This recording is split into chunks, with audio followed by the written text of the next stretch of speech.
Conspiracies, government cover-ups, Earth mysteries, monster cryptids.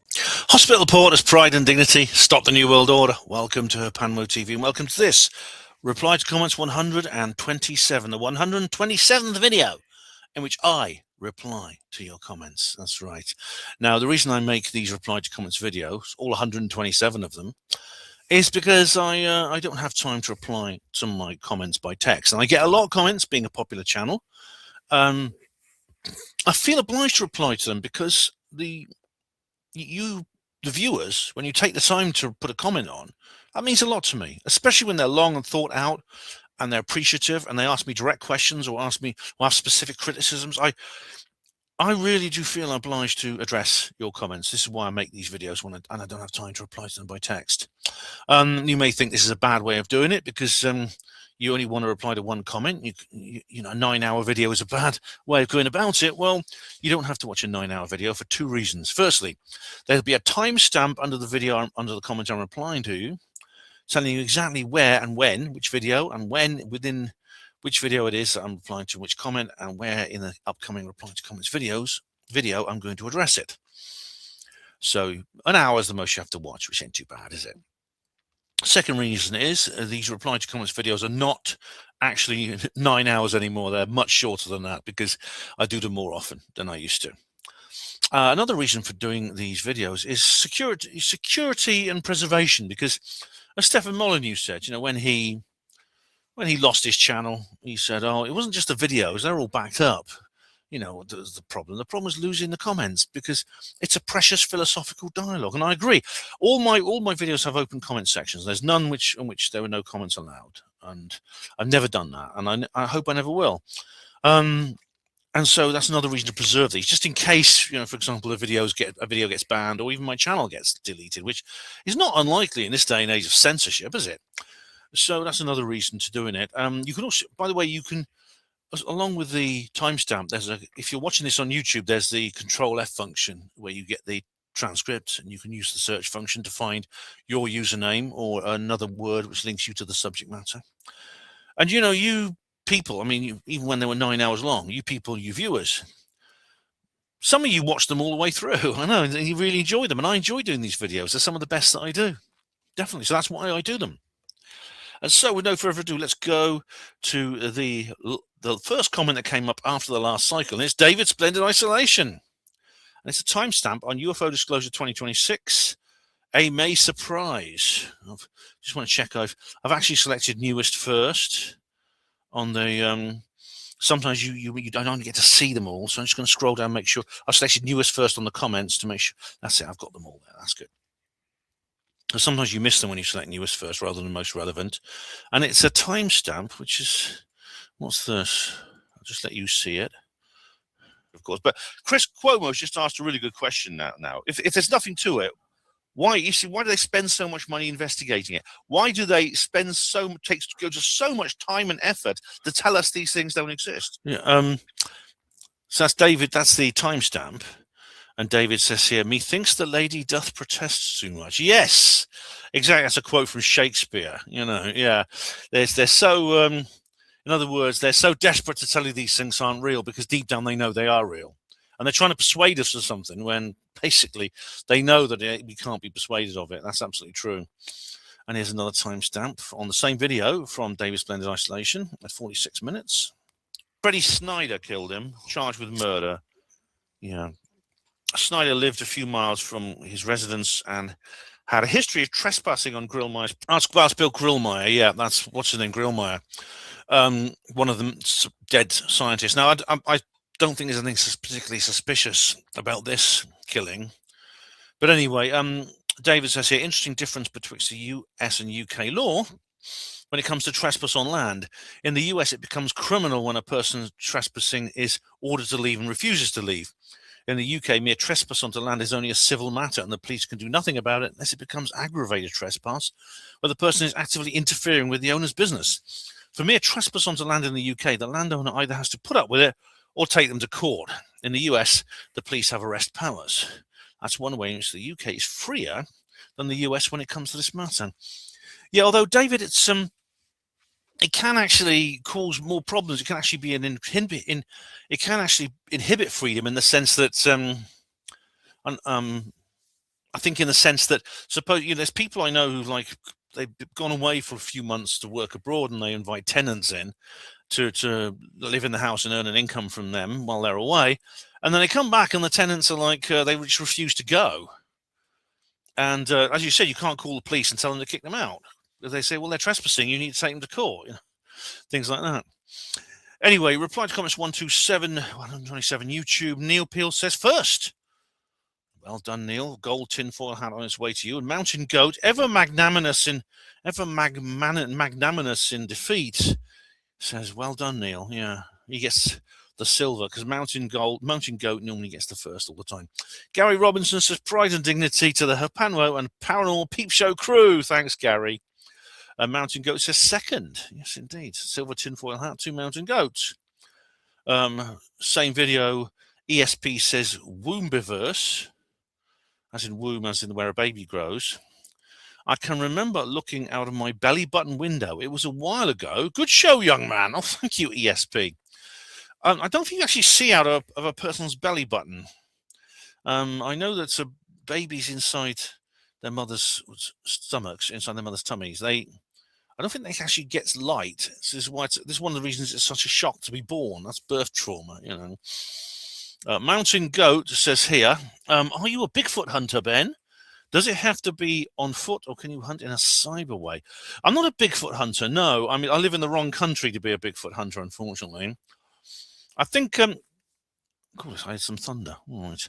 I'm not a Bigfoot hunter, but I'm a keen interest in Bigfoot. Now, can you hunt in a cyber way? In other words, can you research Bigfoot online? Yes, you can. It's not the same as Bigfoot hunting.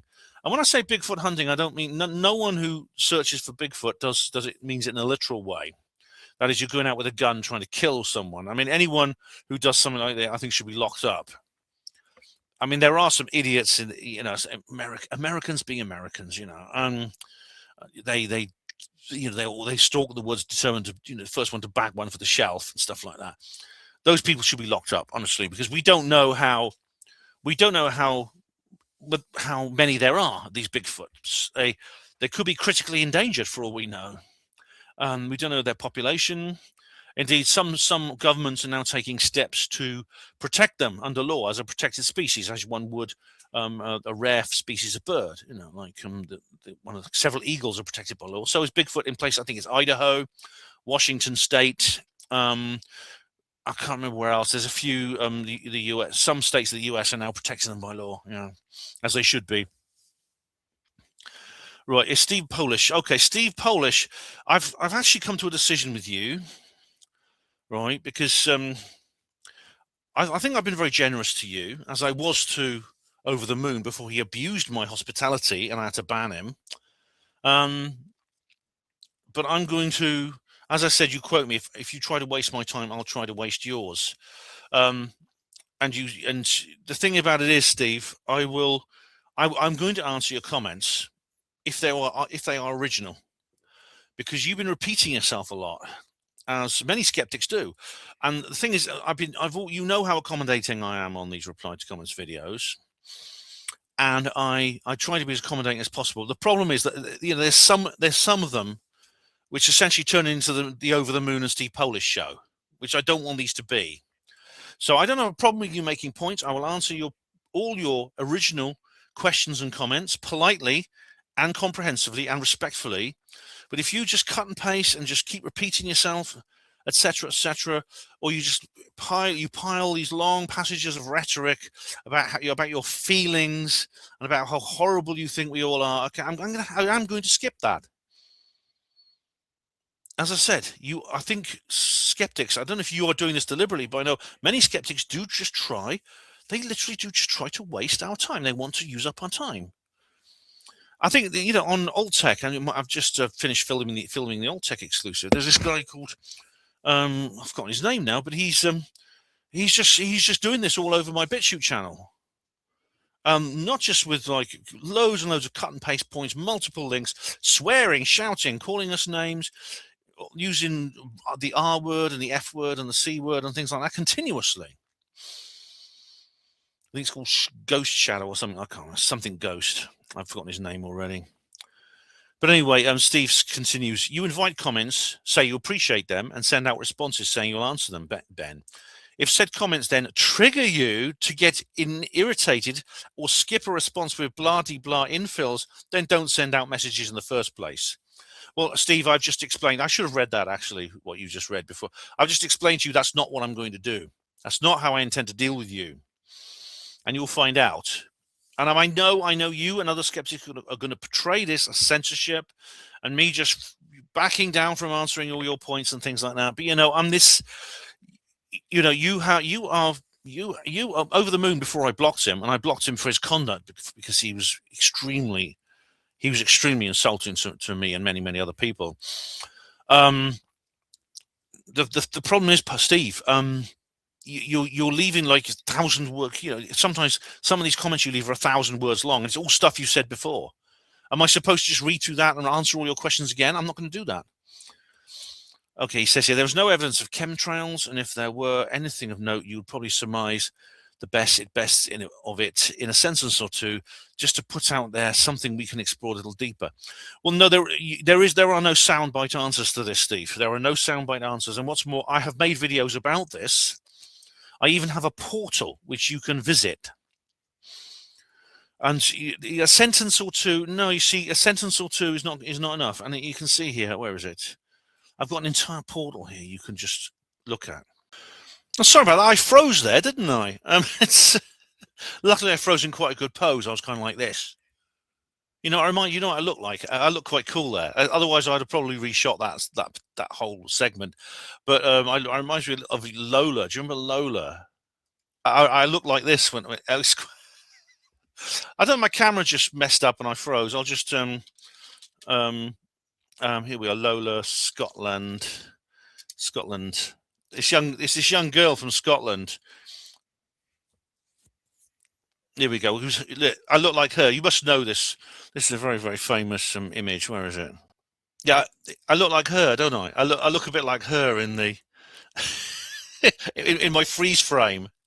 This is where she gets into an argument with two, like, it turns out they were tourists or something, but she thought they were like pimps trying to recruit her, and she I think she's a 12-year-old girl. She holds up this hatchet and this kitchen knife here, and this has been turned into memes here. You see, is Lola the Braveheart, things like that. There's more like that. I thought I looked a bit like her in my facial expression, so I've decided to keep that little bit, but I will keep checking back to make sure I haven't frozen. If I do freeze, it's very simple. I just restart the thing. But anyway, yeah, the reason was, well, that's what I was doing when I've got back to the studio. I was going to share this with you, Steve Polish. There you go. There are no soundbite answers to this. A few sentences is not enough. Especially seeing as I've covered this before, and indeed I've made videos and discussed this with you before.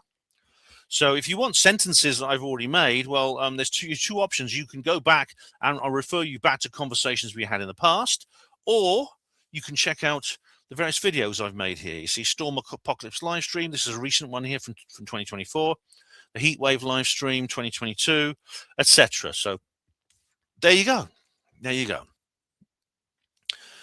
Okay, so then Steve says, yeah, then there's something we can explore a little deeper. And David says here, David Smith, this is, or he could write everything out and call in to a skeptic show to prove them wrong for this believing stuff things.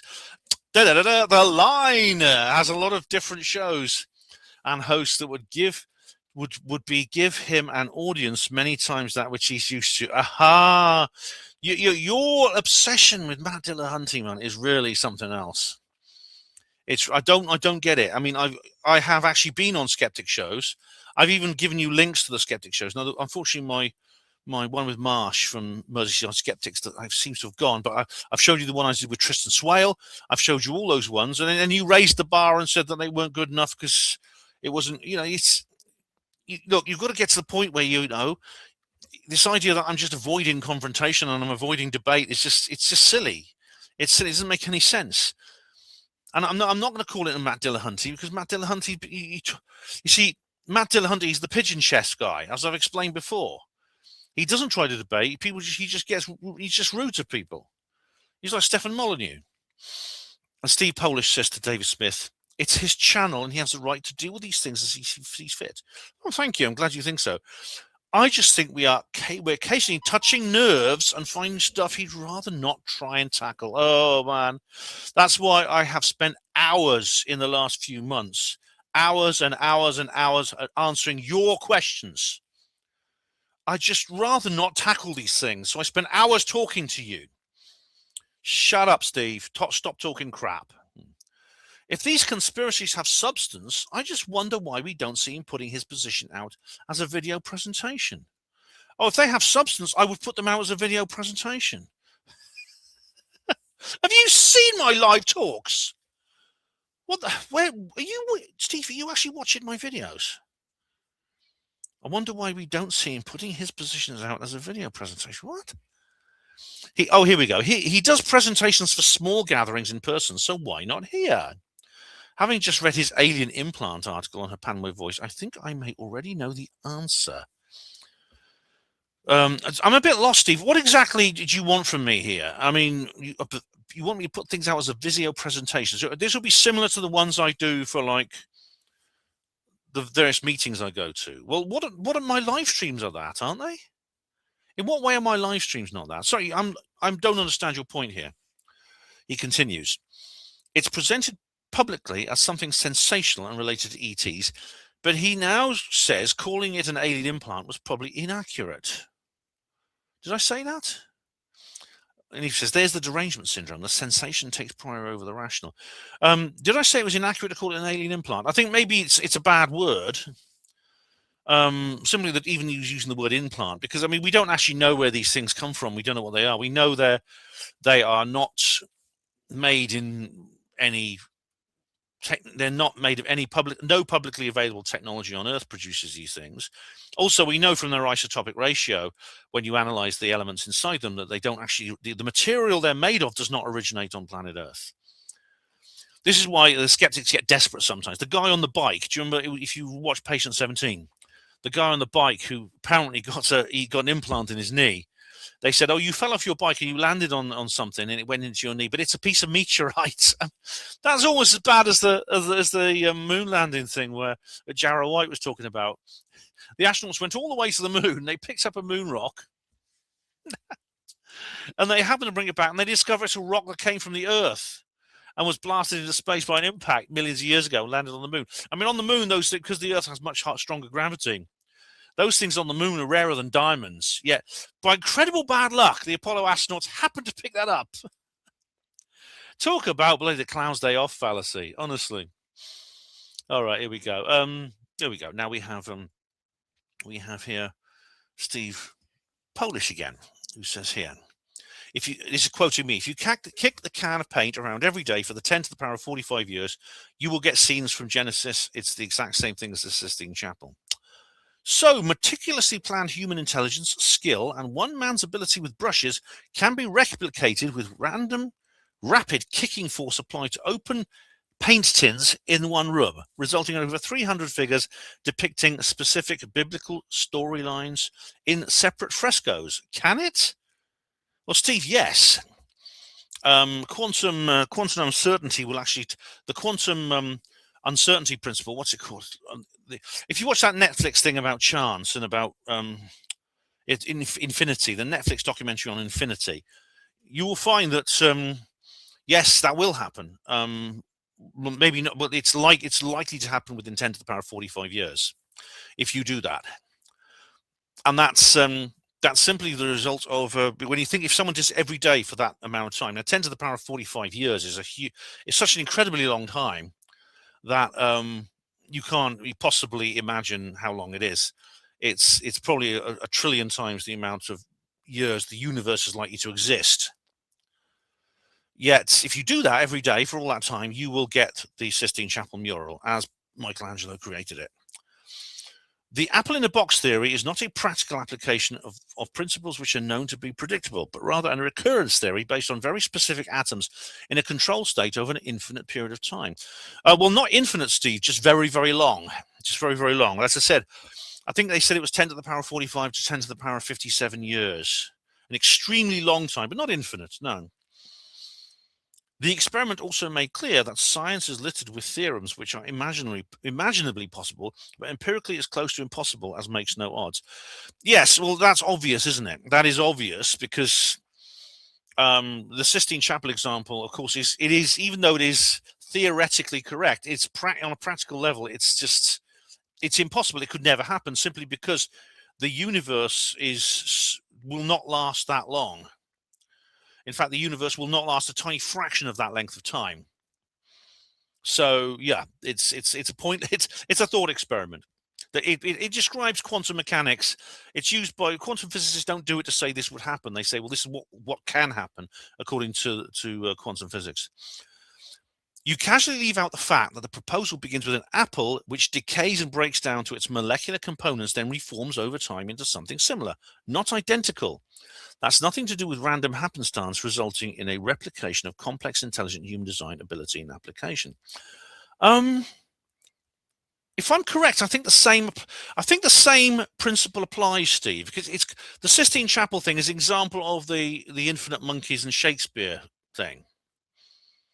It's kind of an adaptation of that. So I think the same principle applies. The idea that if you give an infinite number of monkeys and an infinite number of typewriters, they'll eventually produce the complete works of William Shakespeare. Now, it doesn't actually have to be infinite. It just has to be a huge number. I don't know how many exactly, but an enormous number of monkeys. If you do that, one of them will produce just randomly playing with the keyboard will eventually produce the works of Shakespeare. That's right. You can't get detailed brushwork and logical biblical depictions from kicking tins of paint. You complete joker. I'm not a joker. I'm more like the penguin, I think. Yeah, I think I'm more like the penguin. Anyway, yes, you can. You see, you can. That's the point. It may sound completely out the wall. You can't possibly do that, but yeah, given enough time and enough permutations, it will happen. It's like Schrodinger's cat. It's just an illustration of the effects of quantum physics. I mean, we know very well Schrodinger's cat is the idea that it's both dead and alive is nonsense because it has to be either dead or alive. But it's an illustration of how quantum permutation works. Now, yes, Steve, I read all that comment out for you, all of it, and I addressed it in detail.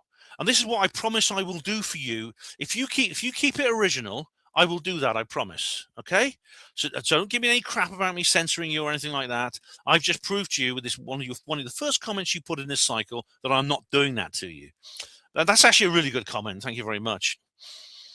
Mountain Goat says on 127, this is Red Ibex, new name Mountain Goat. Yes, that's correct. How am I doing? I'm not freezing. No, I'm not good.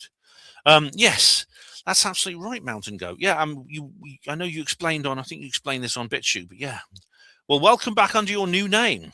Thing is, it's a good actually because an ibex is a creature that lives in. Oh bloody hell! Who's texted me? Will you go away? I should put this on DND. An ibex is a creature that lives in. Is actually the national emblem. Hang on, been asleep. Oh, hang on. We'll check later. Hang on, it's just got a text back. Yeah, the ibex is a creature. It's from the goat family. It lives in. It lives in Switzerland. It's kind of the national emblem of Switzerland, and they actually appear. This creature actually appears at the Gotthard base tunnel opening, if you remember, and it actually looks like it's really weird because they're like people wearing ibex costumes. It is a mountain. It basically is a goat that lives in the mountains. Yeah. Mountain Goat says on UFO Disclosure 2026, a May surprise. I've just seen a staff ghost. Oh, a staff ghost hunt advertised in my place of work. HMP Gloucester. Is woo woo going mainstream? Oh, woo. I see. I didn't know you were a prison warder or something, Mountain Goat. Or did you do something else in a prison? But hey, mate, that's fantastic. Go for it. Go for it. Ask around, see if any of the cons have actually experienced anything weird, ghosts of old prisoners, that kinds of things. I mean, there was actually a guy who said he was an inmate in a haunted prison. I can't remember what that was. But yeah, definitely. Right, reply to comments 127. YouTube Mountain Goat says, please tell us more about your dinner with Nick Pope and Tabitha. Deep UFO discussion, no doubt. Yeah, it was actually. Yeah. What happened was Nick was speaking at Skeptics in the Pub, London, the London Skeptics in the Pub. That was the one at Pendarrow's Oak, which is funny enough. I went back to a couple of months ago when I was at the. I went to what's it called, Strange Central from the London Fortean Society, and they meet in the basement bar every month. I remember, and I used to go along to some of their meetings. And Nick was there, and Nick was going, and he contacted me. He actually wrote to me and said he was going to be there, and he asked me if I wanted to join him, and I said, yeah, sure. And we both got there a bit early. He was there with Tabitha, and we had dinner. We had dinner in the pub upstairs, in the upstairs part of the pub, before we went down to the event, and we had a really good discussion. It was really interesting. Yeah. I can't remember exactly what we said. This would have been around 2008, 2009. But we did, yeah, of course we discussed UFOs. We did. The event, actually, I did do a review of the event. When was it? Let's see if I can find it. Here we are. I might be able to find it, you know. Let's just see. London Skeptics in the Pub. Where am I? Sorry, guys. Dr. Brian Deere. No, not that one. When was it? Oh, I don't. So I can't find it now, but I think I might have written a review of it. Anyway, 127 EA Audits. Hello, EA Audits. How are you? He says here, when reply to comments gets polluted with truth-terrified bots moaning.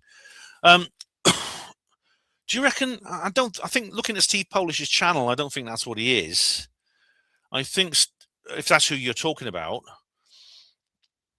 but because he has quite an old channel. I was worried he might be over the moon under a different name, and I did check, because if it had been a brand new channel, I'd know that it wasn't.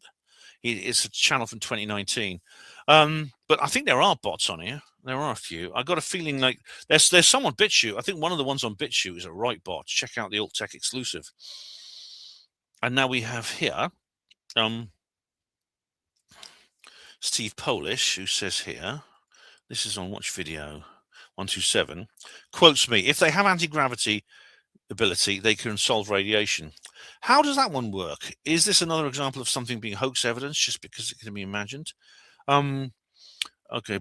Here we go. Derangement, mental instability, blah, blah, blah, woo, methodologies. I'm going to skip that. Would you like some examples? Not one which you can find court admissible evidence for. They're chemtrails, not vapor trails. The pilots may be on criminal spraying of populations, but they also may not know they're doing it. Plus the stuff in the fuel, therefore it probably survives combustion. The implication, the fuel supplies and the company producing the chemicals and providing the same. Okay, yes, they are. I mean, not everyone involved needs to know in the fuel companies. It could be just a chemical additive that's put in there, and it's the people who produce the additive who are behind it. They only need to be a very small number of people. But yes, I think that would explain the whole thing. Oh, by the way, I hope that's a short enough reply to you, Steve. And thus maybe or may not, and probably our foundational hoax evidence. Well, it's not. It's speculating. It's asking questions, which we're entitled to do. 2, at the business end of Apollo, at least 36 astronauts were in on the conspiracy. That's a quote. How was this achieved is unimportant. What matters is we have personal opinions on in-mission imagery and very clear assertions from people who keep getting caught. Blah, blah, blah, blah. All right, about astrophysicists keeping silent on the lethality of the VAB so they keep getting paid. No, not because they keep getting paid. I'm sure that's an element of it, but it's also about producing a climate of conformity. I mean, I addressed this, Steve. I addressed this again. I don't like just saying, "Well, go and read this." But I don't want to repeat myself here. But where is it? Here we go. I recommend this article here. Conspiracy theories mathematically impossible. When I actually go into it's not just the number of people who were involved. It's not just the need to keep number of people silent and keep them quiet. And how do you do that? It's not. It's about the human instinct to comply and to herd. We are social creatures, and we have this natural instinct to comply and to herd, especially when there's a lot of pressure put on us. And indeed, we're told by people in authority we have to behave a certain way. And indeed, this is the basis of the Milgram experiment, which you might be familiar with. And he says, and Randy Walsh claiming the Artemis radiation test flight was classified, which it wasn't. That's actually, I think it was Gerald White. It wasn't Randy. I think it was Gerald White who said that.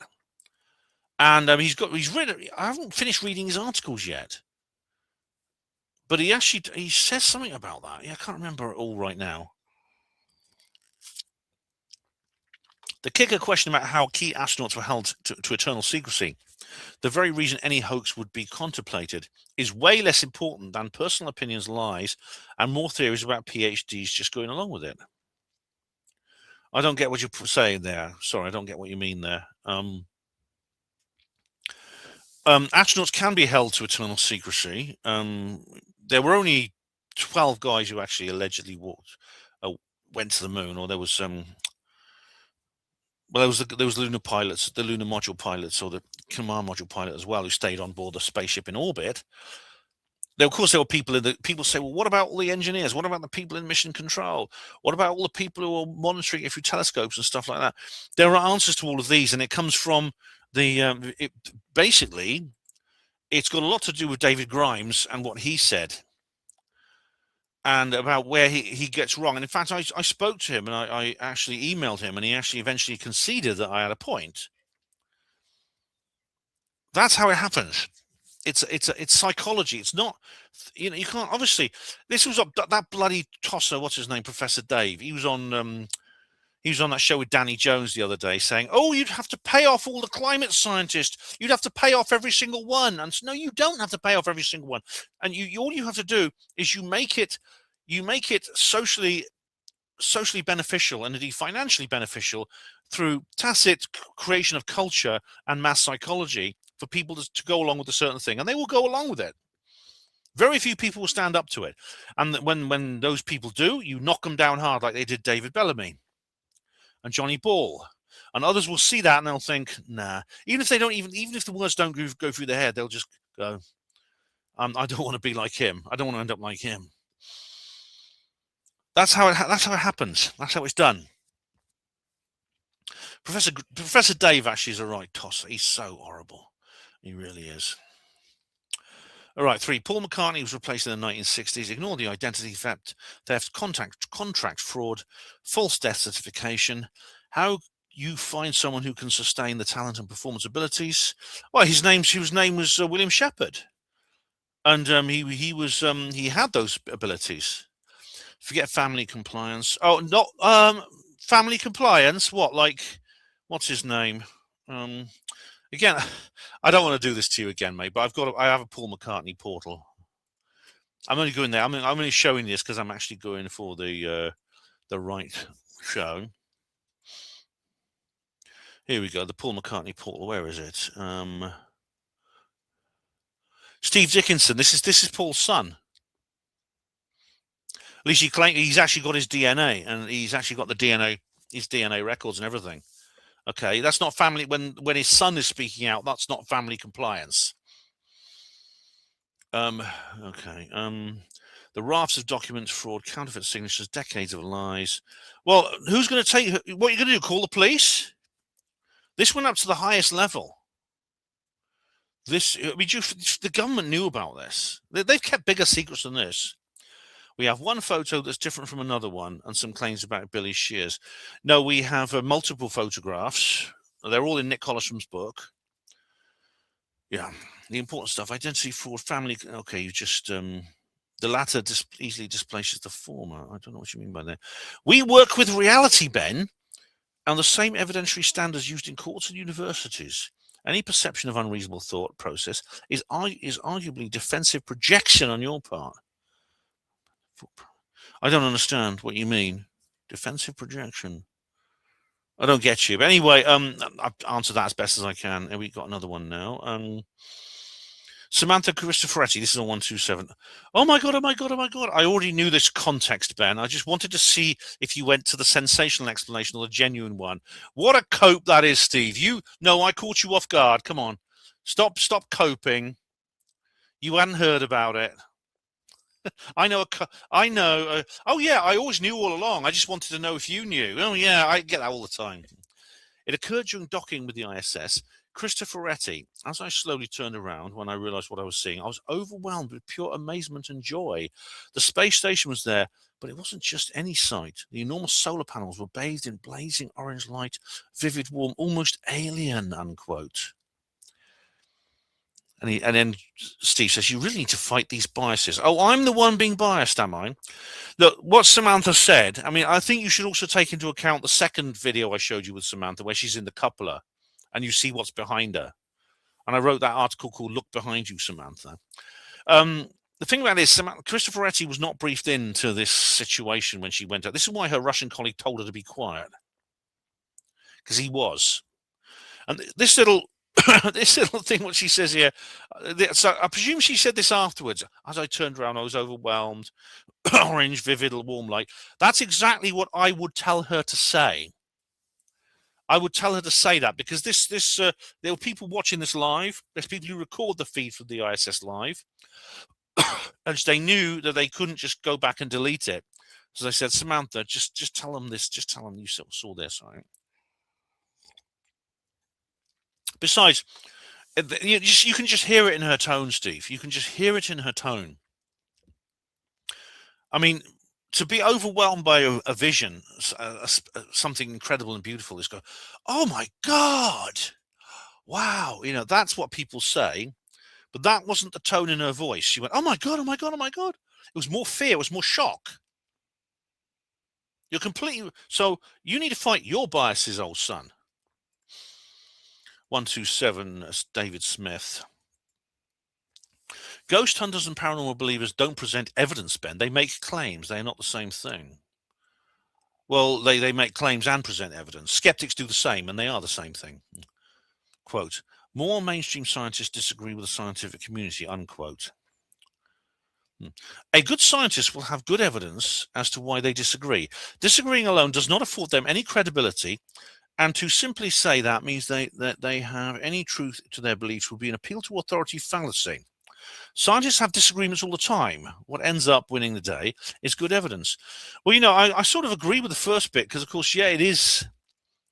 You're right about the scientists good science will have good evidence as to why they disagree. Yeah, I think that's correct, and I think that makes sense. Disagreeing alone doesn't afford credibility. Yes, absolutely not. And I'm opposed to the appeal to authority fallacy. But I've got to ask you this. So, are you saying, David, that if there, hypothetically, in your view, there was evidence that the World Trade Center had been destroyed by some kind of esoteric weapon rather than planes impacting it, okay? And this evidence would then be gathered, studied in the academic world, and everyone, all the scientists this would immediately become the scientific consensus. And all the top people in the world, Neil deGrasse Tyson, Brian Cox, all these other people would come on TV talking about it openly, and there will be papers in Nature and Science magazine about it. Do you really think that would happen? I'm just curious if you actually believe that would happen. David Smith here says, 127. Again, Ben, claiming a community is rigged, show the evidence that backs this up. Calling it rigged because education leads to disbelief of many woo claims doesn't make it rigged. If that was the case, you'd be able to demonstrate the validity of your beliefs on this subject. No one has ever done that. Well, I think they have, David. And again, I refer you to the question I've just asked. If it was 9/11, if 9/11 was proven by your standards to have been an inside job, would everyone talk about it? And no, not Matt Dillahunty. Oh, right. Okay.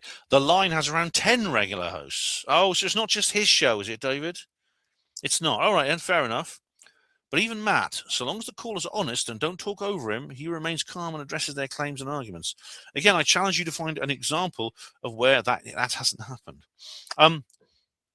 Well, I mean, I've been in lots of debates, including, You know, you turn up in live streams sometimes, and I'll debate with you live. But I have to ask you, would anyone else other than Matt Dillahunty, or anyone else on the line, do for you? Because Tristan Swale's not good enough. Michael Marshall's not good enough. What else have I been on? Oh, Bowler Hat Man is not good enough. Who else? I mean, who else have I've been on several skeptic shows. I can't include Chris French because he invited me to speak at a conference. He invited me to speak at his conference about conspiracy theories, but there wasn't. But people did actually ask me some good questions in the audience. I mean, it wasn't filmed. Damn it! You know, the bad thing is it wasn't filmed. But people were asking me questions in the audience. That was up at Goldsmiths in London. David says, my quote of you was from the transcript, Ben. If you could talk and use proper grammar in your videos, then the quote of you would make more sense, mate. If you could talk and use proper grammar in your videos. Am I not doing that? Am I not? Am I talking a bit incoherently? I mean, please give me an example. I don't think I have necessarily. David Smith says on 127, quote, the difference is when you're in a haunted house and things like that, and you're picking up EVPs and you're seeing specters. That's different. You could see you see the difference there.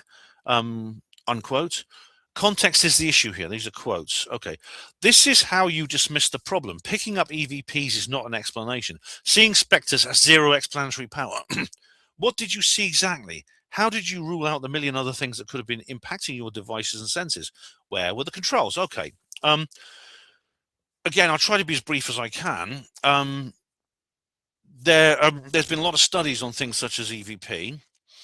There's a guy called Konstantin Raudiv who actually pioneered the science into this, and he actually addressed a lot of the possibilities that went with it. And indeed, I have too. Let me just find it again. I'm just trying not to make this video like 10 hours long here. Right, here we go. I actually wrote to the BBC here. Here we go. Look, here we are, for example, BBC on EVP.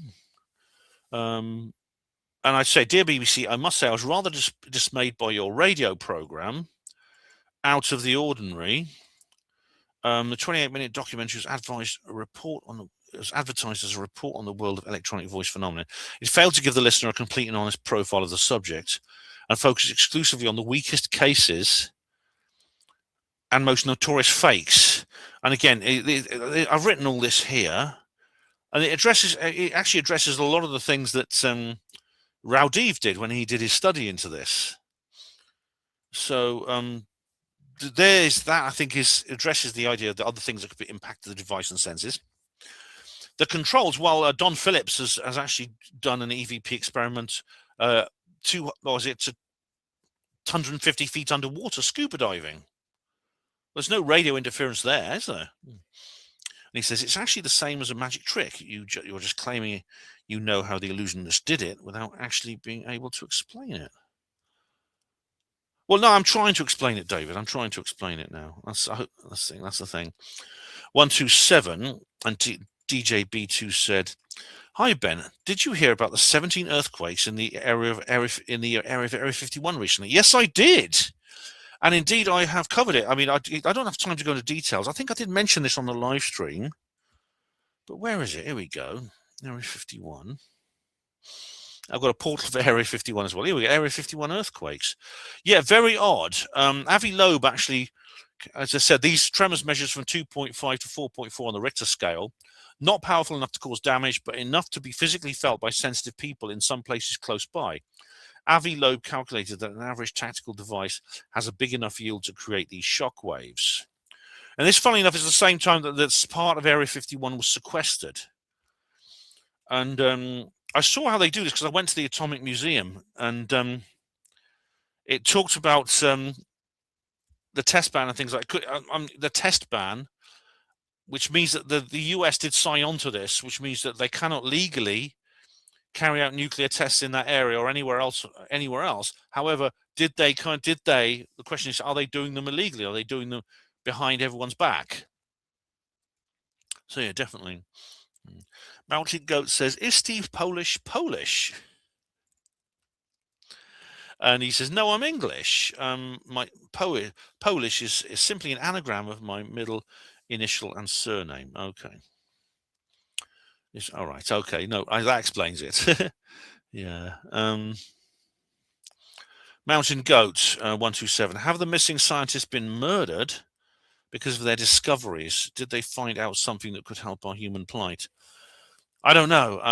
One of them, sadly, Melissa Cassius, has unfortunately turned up dead after being missing for a year, and of course that's very sad. I covered this in the last Third Rail Radio program I did, and of course it's a terrible tragedy. My heart goes out to her family.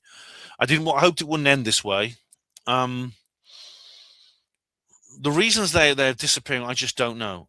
With the exception of Ning Lee, who it seems was working on some kind of covert anti-gravity program.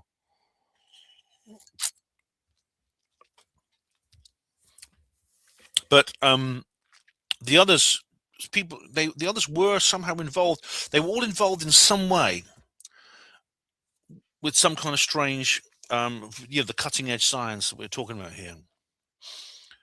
And William Neal McCaslin, he was the kind of guy who triggered this whole idea off. Before that, no one actually noticed any kind of like connections. It was him that sort of like made missing scientists a thing. And then at the same time, then there's been others since, like for example, Melissa turning up, having died. There's Steve LeBlanc, who was killed in this car crash, very strangely. The reason, but did they find something else? I don't know. Were they murdered? I don't know. It seems like a lot of these disappearances, at least some of them, were voluntary. That people, they deliberately, like in the case of McCaslin and Melissa Cassius, they seem to leave their homes and their lives behind them on purpose. 127, Mountain Goat.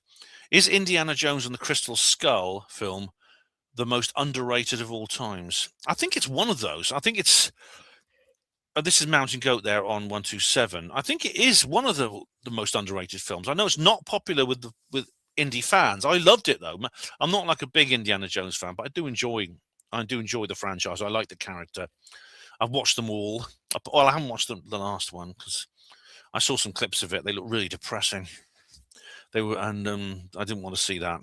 I don't want to see Indy as some bitter old guy sit in the 60s squatting in some underground train, just wait, 1 foot in the grave. Oh, he's lost it because Mutt died in the Vietnam War, and why?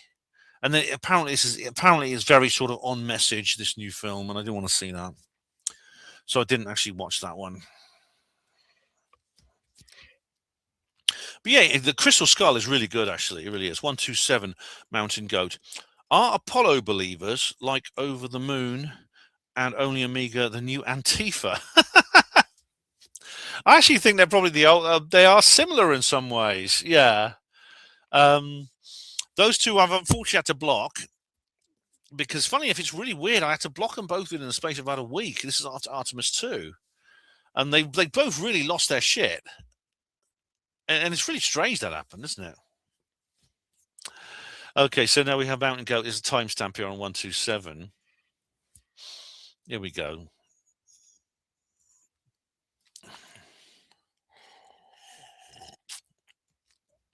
Over the Moon's gone. Red Ibex, would you like to see the Scottish verdict in all of the UK? Sorry, relating to what?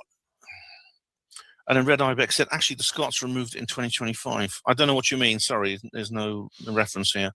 All right, okay. Now, and she says, and Mountain Goat says, the Scottish verdict is not proven. Oh, relating to what? I don't know what you mean there. And now we have Lab Based, who says here,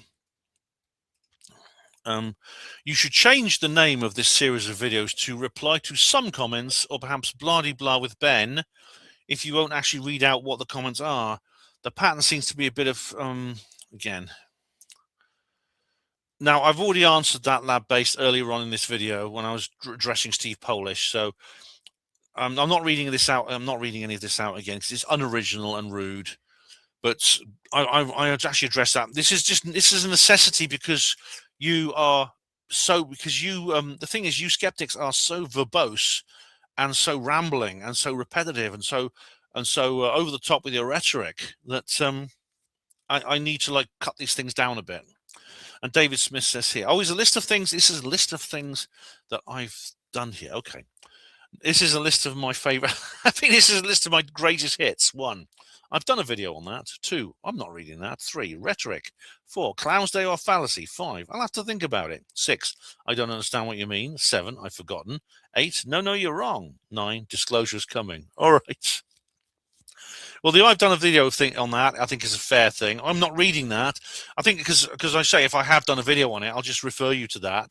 You can watch that and then maybe comment underneath that video. Isn't that reasonable? Also, I'm not reading that. I've explained why I'm not going to read certain things. Rhetoric is essentially saying, well, I feel intuitively that it's extremely offensive that people say 2 + 2 = 4, and really they are very, very unpleasant people, and they associate with, and it goes on like that. That's rhetoric, all right? If you think that's okay, then you can't call yourself a scientific person. 4, the clown's day or fallacy. I've explained exactly what that is. 5, I'll have to think about it. Again, what's wrong with that? What's wrong with saying I don't have an answer right now, so maybe I'll have one later? 6, I don't understand what you mean. Am I obliged to understand everything you say and not question you when I don't? 7, I've forgotten. Yeah, well, who do you think I am? Fucking data? Yeah, sometimes I forget things. 8, no, you're wrong. Yeah, sometimes you are. 9, disclosure is coming. Yeah, that's it. I think it is. Mountain Goat says, have you seen Capricorn 1? O.J. Simpson is awful in that. Yeah. Well, O.J. Simpson is generally an awful person. But Capricorn 1 is actually pretty good. It was actually based on a script by Bill Casing, actually. And of course, they are talking, even though it's Mars, it's very obvious they're talking about the moon. I mean, the spacecraft that goes to Mars apparently is an Apollo spacecraft. You can't go to the Mars in one of those. It was just considered a little bit too controversial to make it the moon. All right. I'm just going to have to explain to someone what I'm doing. Okay. Someone is texting me. I'll just say I'm on the phone. I'm on the phone. Okay. Some people are very demanding to me. Right. Mountain Goat has asked me a big question here. Can you break down the hazards of being a hospital porter and which ones you did not know about? Okay. That would take a very, very long time. I have actually covered this in detail again, I'm going to show you another website here. The HPWA blog, I've covered it there. And the Gas Banner radio show. All right. And there's 163 programs for you to go through. So take your time. But in summary, what ones didn't I know about? Okay. When I became a HP, I heard from people saying that, the other staff are going to, there is social violence here and people are going to treat you badly just because you're a porter and there's someone above you. And I thought that can't possibly be true. People don't actually, surely people won't do that because it's just so inhuman. It's so different to how I saw myself. I mean, I'm incapable of that kind of attitude. And I assumed other people are just like me and they're not going to be like that. And it's just a rumor. It's just bitter people who are just making things up. And it didn't take me long to work out when I actually became a HP that it is true that some people simply are not like me. In fact, most people are not like me, and all of it's true. And that was a shock. It was a shock, and but I didn't give up. I kept going. I stuck by my decision, and I'm glad I did. That's I can't go into more detail than that because it's just too much else. It's just too much. Right, Mountain Goat here has got a timestamp on 127. I think I know what this is about. Edge Media Television aimed to air programming that is educational, thought-provoking, and enlightening, and to show programs that encourage intelligent discussion, and noted that it provided a platform for people to share alternative and suppressed viewpoints. That's right. That's a good summary there, Mountain Goat. Regular topics included perceived political wrongdoing ignored by the mainstream media. Alternative medicine, climate change and the natural world. False flag terror, financial and corporate malpractice, religion and spirituality, the V word, which I can't say, and the pharmaceutical industry, secret societies and other issues that fit generally under the heading of the unexplained. Yeah, that is pretty much what Edge Media was, and I loved it. It was great. I feel nostalgic when I think about that. I really, really do. Right, symbolism in knots, part 3. Good bloody hell, where did you dig this old fossil up from, Mountain Goat? It's one of the first videos I ever made. Blimey. I found a Paola Harris UFO channel. Are you subbed? Let's have a look. Paola Harris reporter. Here we go. Yeah, I am subbed to her. Yeah, here's Paola.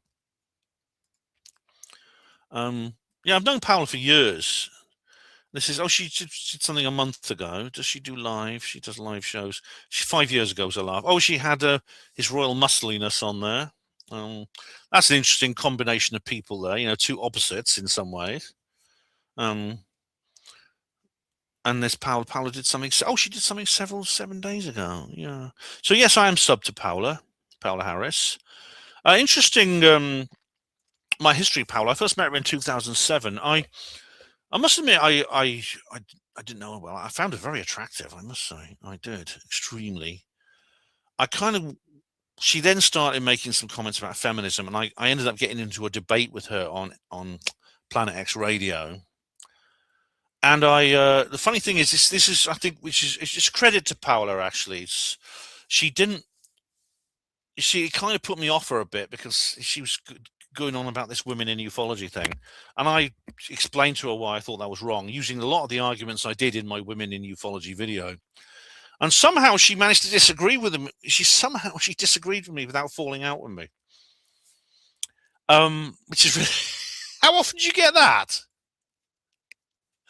And since then she's kind of toned it down a bit. I think maybe I've kind of like, I think that she did remember the conversation. She doesn't go on about it like she used to. You know, because she was literally advocating, you know, it was appalling what she was advocating for. She was saying literally, you know, conference organizers need to start kicking out men. We need to have like a speakers list where for 50% maximum, all other, you know, obviously when feminists say men, they mean white men, out the door. You kick them out. You restrict the presence. I mean, this is appalling. She was actually advocating for the restriction of my demographic, the presence of my demographic in our community. I mean, that's a very dangerous idea. History teaches us that leads in a very, very, very, you know, societies that adopt those kinds of ideas, they enter a very dark place indeed.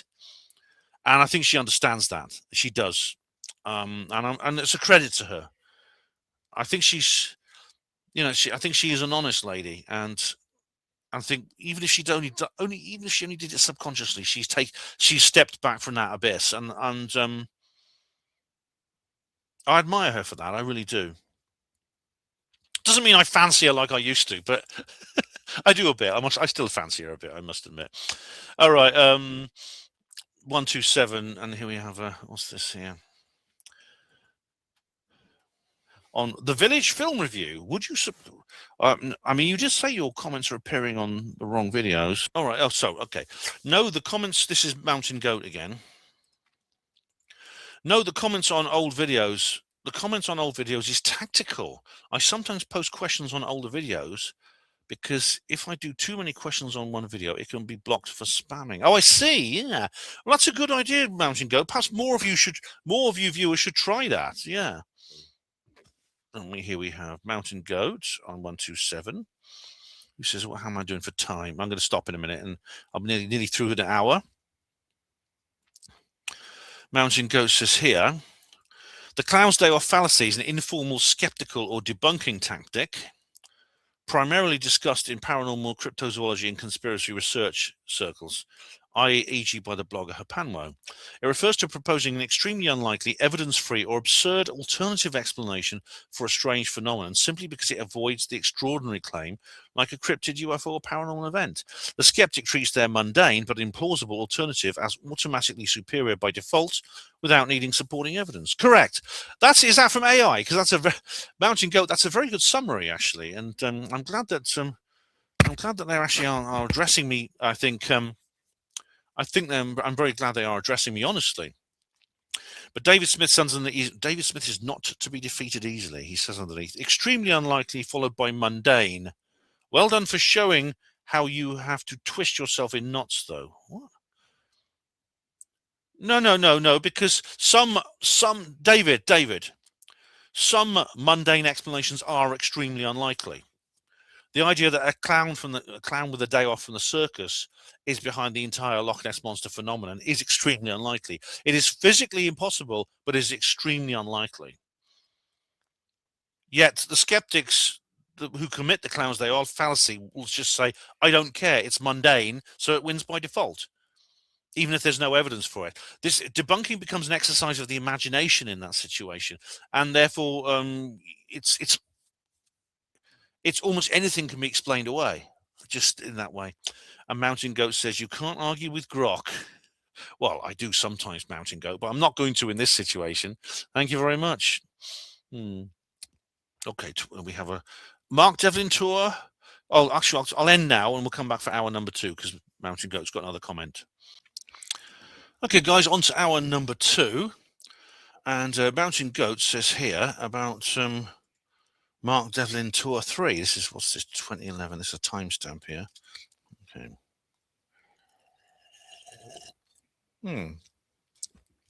All right, well, the timestamp is actually longer than the actual video. So, but anyway, he says, incorrect. Allies thought the Foo Fighters was a German superweapon. All right. Did I say something differently? But they did. I thought I actually said that. Oh, right. It's the wrong video. Here we are. It says, here we go. It's very, very similar to the Foo Fighters because they believe there was some kind of American secret sonic weapon that they were using against the Soviet Navy. Now, do you want to bet that the US Navy were also picking up the same things? In fact, we know. All right, yeah, no, that's actually referring to the Cold War and the USOs. But did I actually say that I didn't think the Foo Fighters, when the Foo Fighters happened, that the Allies didn't think it was a German superweapon? I mean, have I actually said that? If I did, it was probably a slip of the tongue. But what I was referring to there, Mountain Goat, specifically was the Cold War. 127, Mountain Goat again, who says, there's a timestamp here. It's so much a COINTELPRO kind of piece of mind control, a piece of cultural manipulation and psychological manipulation. He says here, COINTELPRO. I always imagined like a GoPro recording device for that word. Get the latest COINTELPRO 6. All right, so now Mountain Goat has said something here on 127. St. Hilda's College, Oxford. Yes, I actually mentioned that it was a women-only college. And Mountain Goat said that St. Hilda's has started accepting men since 2008. Right. Yeah, I think I might have mentioned that maybe I didn't refer to St. Hilda's. I didn't know St. Hilda's as, if so, good. But I remember that there was a protest. There was a huge protest against it, where a lot of the women came out and female students and tried to keep the moids out. And there was a huge outcry about it. These are the same women who would protest against working men's clubs and any institution where even men outnumbered women, even when women weren't excluded. There'll be huge protests against them. Yet they themselves wanted gender exclusivity. I mean, do you want more examples of kind of left-wing double standards? I mean, the left-wing people always do this. They keep taking these identical ethical equations and making out that one is good and the other is bad. So good. I mean, I'm glad St. Hilda's now accepts men, if for no other reason, to piss off the feminists. Right, Steve Polish says here on 127, Artemis 1 radiation testing being classified. Is that not true? Unquote. Artemis 1 launched November the 16th, 2022. Artemis 1 test data published September the 18th, 2024. So cool, really? It took them 10 months to process all that data? Was it edited at all? Okay. Oh, it was Randy Walsh you were talking about. Hang on. Walsh to Matthew Mastronardi, August 2025. Quote, the last mission they sent, Artemis, which was the latest version of the Apollo missions. I know there was one they sent through the Van Allen radiation belts, and they've classified all that data. That's your fellow Apollo hoax proponent caught selling lies again. Well, I mean, I don't know, you see, because could he mean, I'd like Randy to explain a bit more. Did he mean that in this very long period of time, we're talking about roughly 10 months, there was the possibility of obfuscation, editing, censorship, things like that? That might have been what Randy was referring to. Now, I know that's not literally classification, all right? It's not literally secrecy. It's not saying, well, it's actually classified and we won't tell you. It's we're telling you, we're giving you the wrong information. Jara mentioned something like that in his article. So you say, Apollo hoax proponent caught telling lies again. Steve, this is what I mean by rhetoric. Your anger with us is so great that you never give us the benefit of any doubt at all. And you always, if we use a wrong word like classified, you always take that literally, and you think we're lying about it, because when it could be we simply misunderstand the situation, or we use the wrong terminology. This is why it is difficult to talk to you. You know, it's kind of like trying to have a conversation with someone who's like good like that with their fists in your face and things like that. Mountain Goat. This is Probe 4, Gene and Sam. This is a lovely old one. My interview with Gene and Sam. Are Gene and Sam still involved with Probe? Are they still about? Sadly not, Mountain Goat. They both died a while ago. The Probe conference finished in 2020, I'm afraid. Sorry about that. Well, actually, the final one was cancelled because of COVID. Alternative View 2, Part 2, Saturday morning. Oh my God, this is another old beauty. Mountain Goat. Ghost rockets, says Mountain Goat. Have you covered that phenomenon? Were they German World War II rockets? I have actually mentioned ghost rockets, Mountain Goat. There's a guy called Klas Svahn, a Swedish ufologist who's addressed this in great detail. No, they weren't. Well, they were not German World War II, because they actually date back to before World War II. The first report, I think, was from 1931. Interestingly, that's when there was the world's first recorded aerial interception, because the Swedish Army Air Corps actually scrambled aircraft to intercept it. Yeah, very interesting, that, isn't it? We got. Now this is down with the skeptocracy. What's this? Oh, this is a really, really long comment here. I hope this is relevant. This person here, who's called RBXNAP933. All right. I don't think there are any lexical neologisms at the moment that describe my vehement disdain and contempt for this skeptic movement. I'm probably within the top 50 people, including Roger Cunningham, residing on this prison planet, who are their greatest adversaries. Hey, you're my kind of guy. When I gradually became more awake over 13 years ago, I was still an atheist for nearly 4 years following such a revelation, close brackets. After questioning the multi-layered infiltration of the evidence-based peer review process by the global corporate framework, such as Big Pharma, Big Biotech, and Big Chem, they aroused deep suspicions very early on and were emblematic of ideological conformists rather than free thinkers, especially subordinate fronts like Rational Wiki and Free Thought blogs. Well, that's old PZ Myers, isn't it? Free Thought blogs, yeah. Well, this is interesting, because you're kind of answering the question I was dealing with Steve Polish and David Smith earlier on. The slightest dissent with the status quo, and they label you as science deniers, flat earthers, a Tavistock psyop. Don't start me on the Tavistock Institute, he continues. Young Earth creationists, anti-Semites, sovsits, quacks. I don't know what a sovsit is. Quacks, grifters, schizoposters, religious fundamentalists, white supremacists, and incels to shut down any constructive discourse in order to fortify their in-group favoritism and interests. They and their pygmies and dilettantes within the academic industrial complex. I like that. including independent fact checkers, disinformation analysts, science communicators, and evidence-based policy decision makers, are the prized useful idiot servants, only a fair few are actually shills, to the corporate globalist banking elite that has aimed to maintain and buttress the political, ideological, economic, socio-cultural, and scientific status quo. A Hegelian dialectic of a Hegelian dialectical divide and conquer ideological collective matrix for over 300 years, since the 1694 foundation of the Bank of England, which amplified the City of London's executive powers.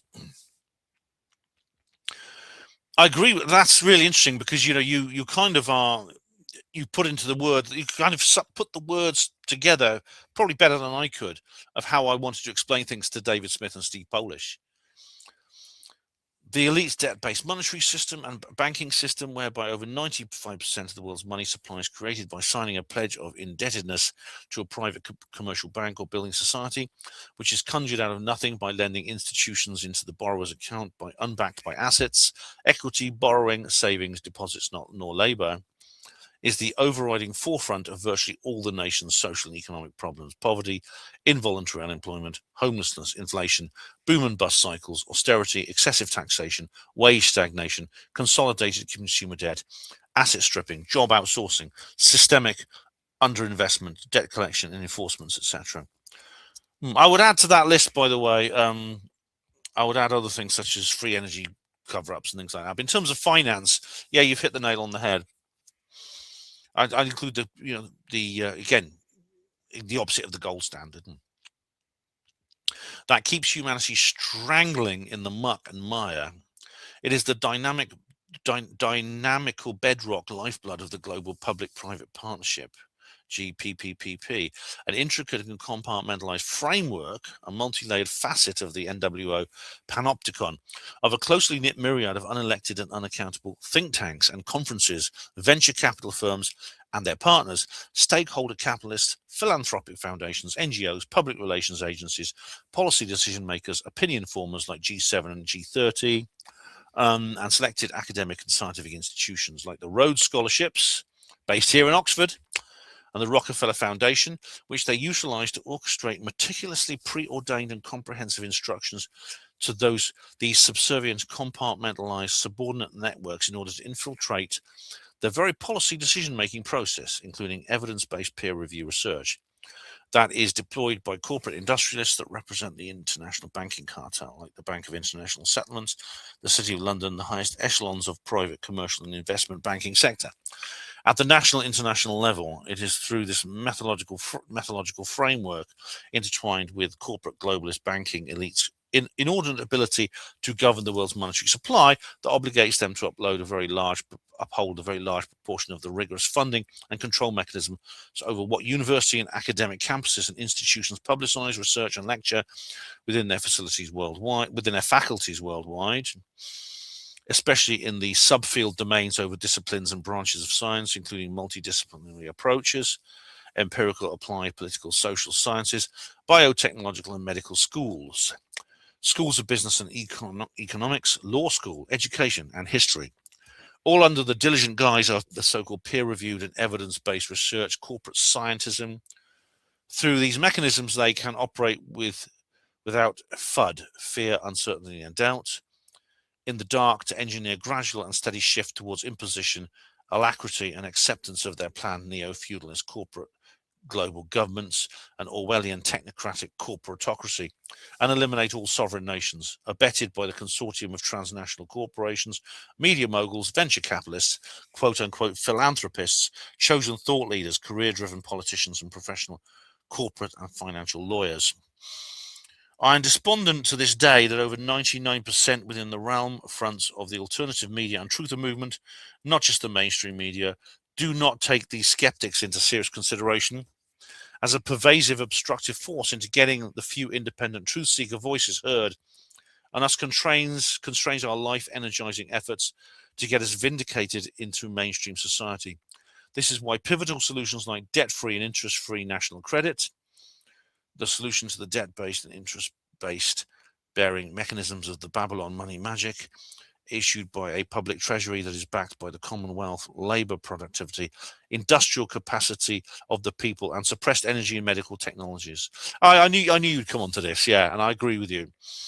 Inspired by gifted innovators who had their lives systematically destroyed, such as Nikola Tesla, Dr. Raymond Rife, Stanley Mayer, and Thomas Townsend Brown, all of which are collective pinnacle for the technologically, economically advanced society based on spirituality and evolutionary consciousness.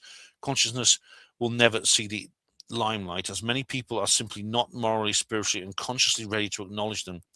Keep the myopic NPCs divided by proliferating culture wars, identity politics, and isms and ologies, as well as feeding them with meme-driven slacktivism, performative activism in the armchair, mass consumerism, niche consumer culture, fandom drama, monetization-driven content creators, infotainment, humilitainment. I don't know all these words. I don't know what that word means, but humilitainment sounds good. I think I know what you're talking about here. An old school paparazzi and sports entertainment within the realm of social media industrial complex, then no one will care about revolting as long as the internet servers work, the water supply keeps running, and they get their monthly paychecks for their dead-end blue and white-collar jobs. Well, that's a long, detailed diatribe here. I agree with most of it, actually, RBNX ANP. And you've put it very well, and indeed, you would address some of the points that I've made. Now, you do mention one thing. You do mention here is because you've covered so many subjects here. But to go back to the skeptics, and it is actually the video you posted this comment on, Down with the Skeptocracy, which is quite an old video, where I was talking basically about Graham Hancock and Rupert Sheldrake being banned from TEDx. You say it's a pity that so many people in the truth movement don't actually take these skeptics into consideration as part of this agenda. Well, obviously, you know that I do, but I'm not the only one. There's also Steve Trueblue.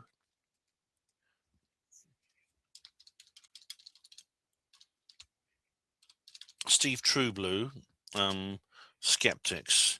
I don't know. I don't know if he's. I haven't looked up this guy for ages. Does Steve Trueblue actually exist? Is he still around? Where is he? Oh, funny enough, one of the first hits you get is my interview with him.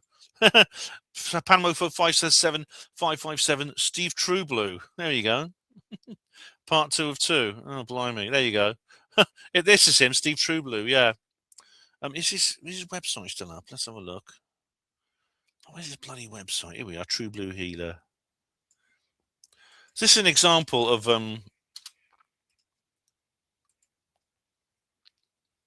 Is it still there? Is his website still there? It is. Great. Steve Trueblue's website is still there.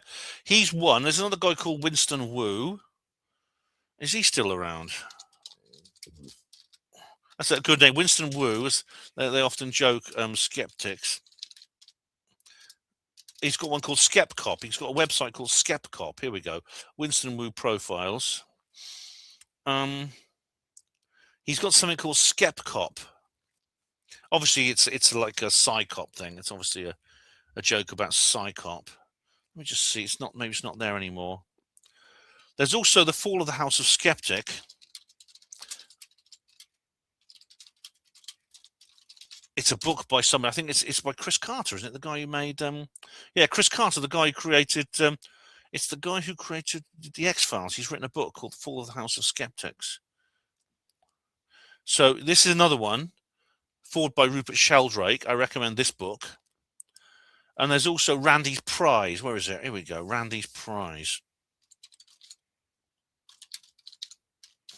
Now, not all of these actually address the political issues that you did. Randy's Prize by Robert McLuhan.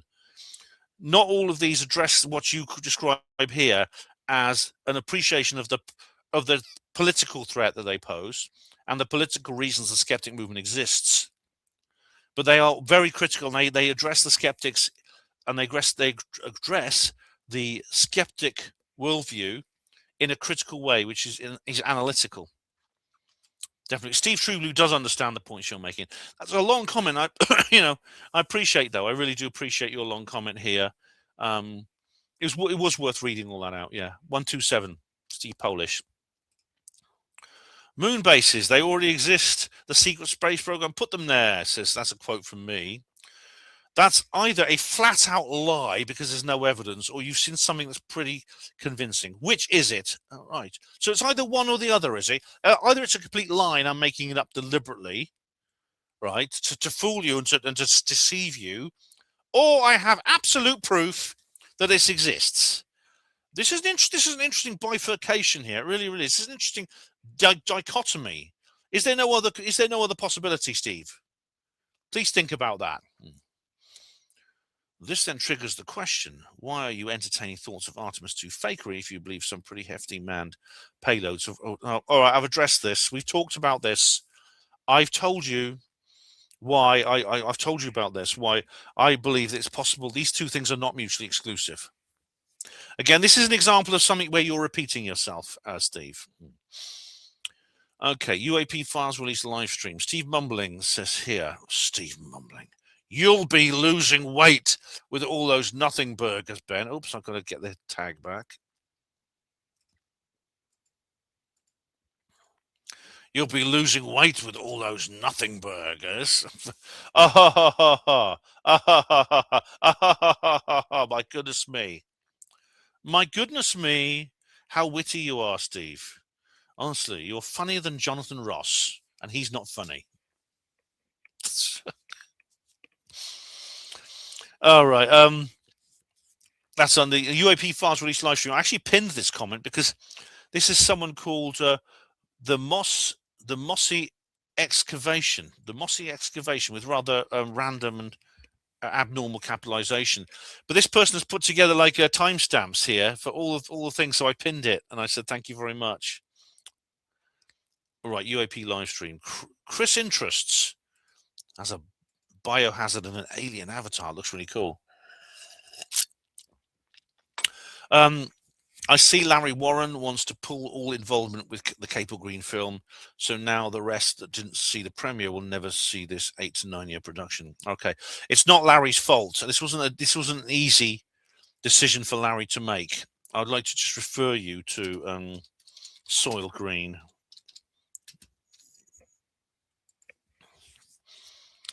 I just like not Soylent Green. I've seen that before. It's where is it? Hang on.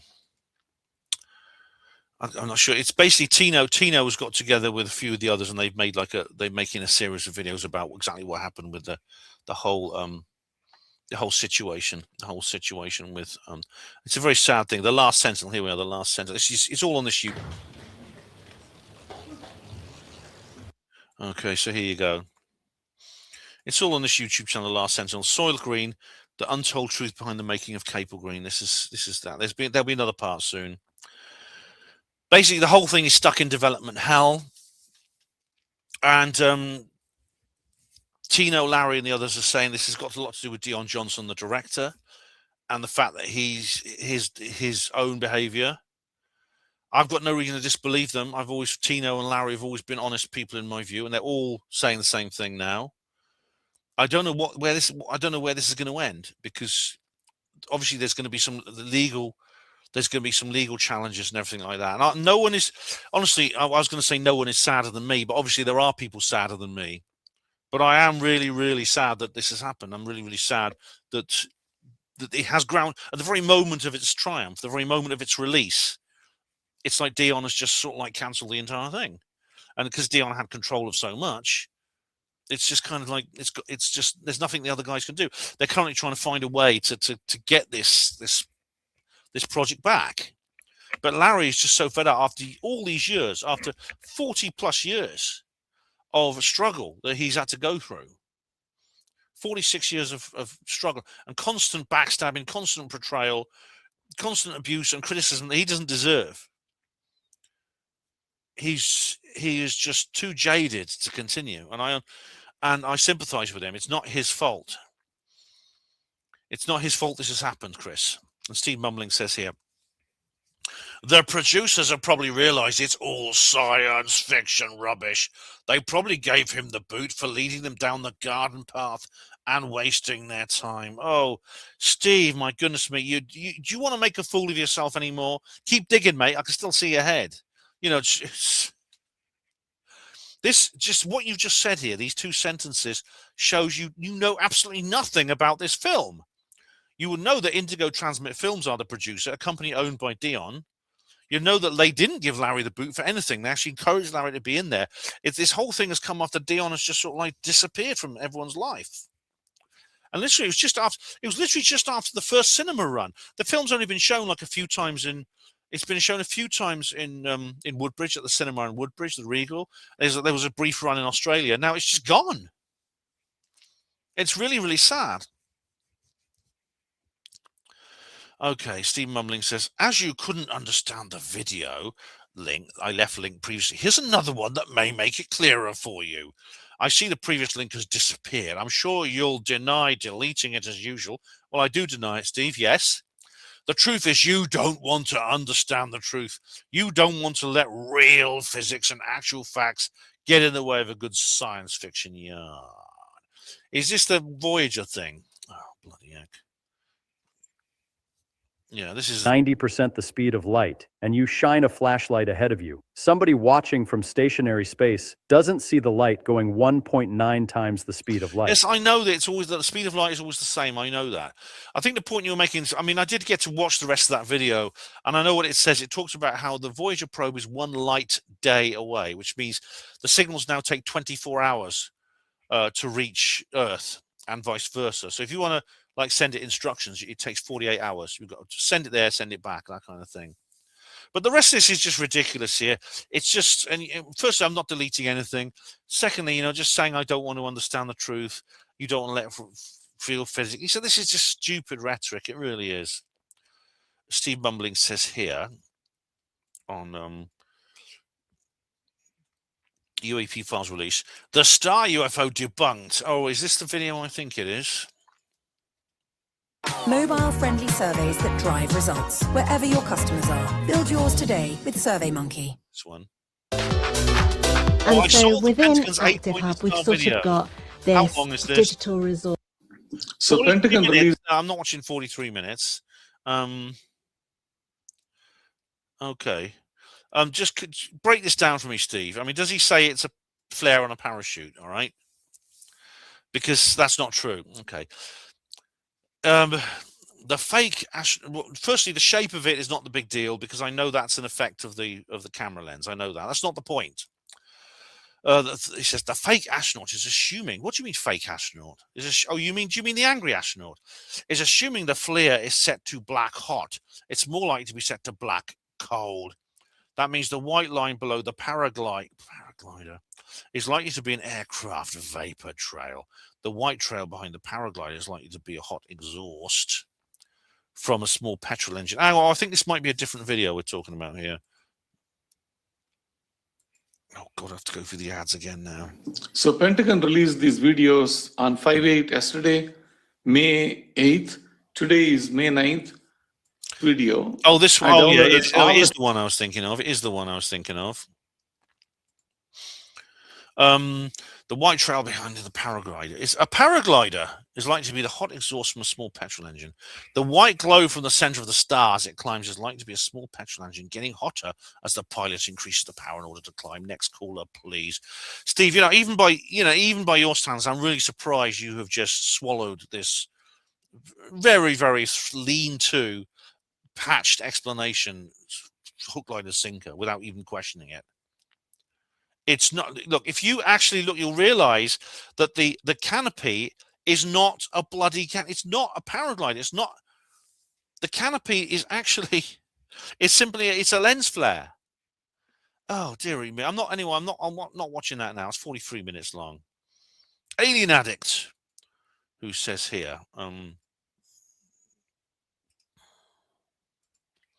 Oh, I sub to you, don't I? Yeah. Ben, this is on UAP Files Release live stream. Ben, you're saying that skeptics are polarizing everything in the UFO community, but true believers can do the same when they push the narrative that the files and the videos will prove some kind of alien origin.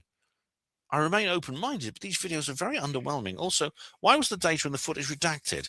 These details could have helped resolve the sighting. Yeah.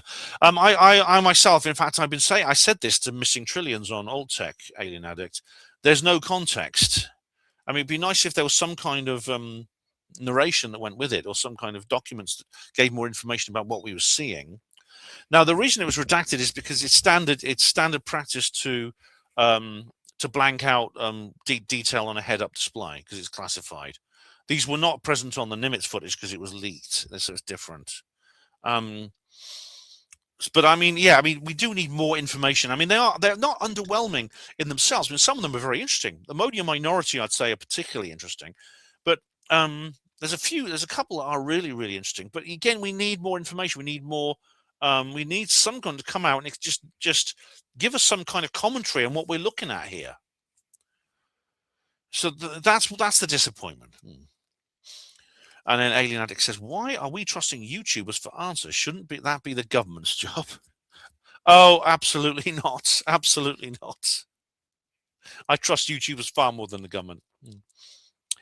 Alien says, calling people backslappers for having a difference of opinion is immature, especially coming from a grown adult. Oh, all right. I'm gonna have to explain to you what a backslapper is. We should be able to look at both sides of the argument without stigma. Let skeptics do what they do. They have no real effect on the UFO community anyway, because there's still plenty of true believers like me and you. Just look at social media. It's full of them. Okay. When I don't call people backslappers for having a difference of opinion. What a backslapper is, it's a backslapper is a person who becomes a little bit, I think it's a person who wants to be a skeptic but can't be. They like the mystique of that. Okay, but a backslapper is basically someone who says, right, all people except the backslappers fall into two groups, shills and naive people who are duped by shills. Okay, rule 2, anything the backslappers don't believe is a psyop. Rule 3, nothing in this world can ever get any better. The bad guys have total power and could never be beaten. All right. There's this sort of thing, and there's many more things. Like backslappers will often talk about human nature.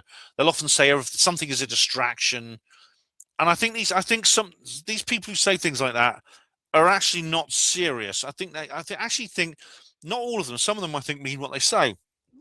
Kev Baker, the late great Kev Baker, for example, but others, like Patrick and like Alien Scientists, I think they've kind of got caught into some kind of culture, a culture of cynicism, which essentially they're saying, well, look, I'm gaining. They're gaining self-esteem. They're saying, I have this self-esteem because I can be so cynical. That's what I mean when I say backslappers. Alien says, I also think you used the angry astronaut video because it's aligned with your beliefs and gave you an opportunity to take shots at the so-called backslappers, instead of simply using the original video from the war.gov website and coming to your own conclusions. In the video, they seem quite obvious. All right, well, that was a mistake, Alien Addict, and as you'll see in the second live stream I did on this subject, I have gone straight to the original source. The reason I used angry was because he provided a good summary. I realized afterwards that a summary is not good enough. So I've taken the time in the second video, when the second release came, to amend that. And I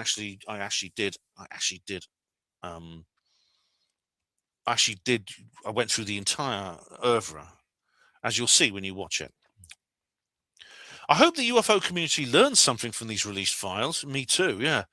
Because before the release, I kept hearing claims that this would prove the US government knew about interdimensional beings connected to aliens and other wild theories. In my comment on your disclosure video, I said people needed to lower their expectations because I suspected we wouldn't be getting anything genuinely new. In the end, nothing major came from this release, just more hearsay. Okay, I don't agree with that. I have a more positive issue to the two latest releases than you do, especially the second one. Contains a lot of very interesting material. Not all of it, but the idea that people see a white spherical object just floating there and they say, it's a balloon, it's a balloon. I know because Mick West said it. This is not logical. This is not rational. And I think that the fault here is not the actual data that we've been provided with. It is the lack of context, the lack of commentary. And I think this is why Anna Paulina Luna was a bit disappointed, because she was expecting that. She was expecting more metadata, more information coming, as well as the actual videos. Instead, we were just shown these damn videos. And so there you go, guys. You make of them what you will. This is why Patrick made a video called We're Being Gaslit About UFOs. I mean, despite him being a backslapper, I think he might be telling the truth. Thanks for the comment anyway, Alien Addict. Thanks for the comment, Alien Addict. Artemis 2 debrief.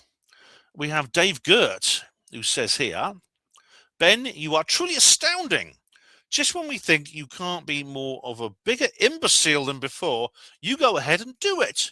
Amazing. Your complete lack of scientific knowledge is breathtaking. But please don't stop. Laughing at you brightens our day. All right. Well, you believe me, Dave, laughing at you brightens my day as well. I don't know who we are. And I have no intentions of stopping. And I think, you know, if you can't actually explain anything more than calling me an imbecile and having lack of scientific knowledge, then you're just doing the same as most skeptics do. You're just saying, well, I could call something lacking scientific knowledge. I can call people's names, and then somehow I prove them wrong. Keep it up, Dave. Keep it up. These ad hominem fallacies are really helping. Okay, it's a white people thing. First, says Mountain Goat. Yeah, it's my new video there. This is, of course, as you know, this is a... This is an advert for an Old Tech exclusive. David Splendid Isolation. Most of them will be kicked out, not because of their color. Most of them that shouldn't be here are non-white. That's just the main demographic of immigration into the UK. But race grifters like him are using the tired old cultural Marxist playbook of trying to make it all about race, black versus white, oppressed versus oppressor. News for him, it doesn't work anymore. Yeah, that was. Is that Starmer you're talking about there? Lab-based. Did you just put the words together without thinking or facts? The first two sentences directly contradict each other, regardless of the actual data, which also contradicts the statement. The biggest demographic of illegal immigration is the UK.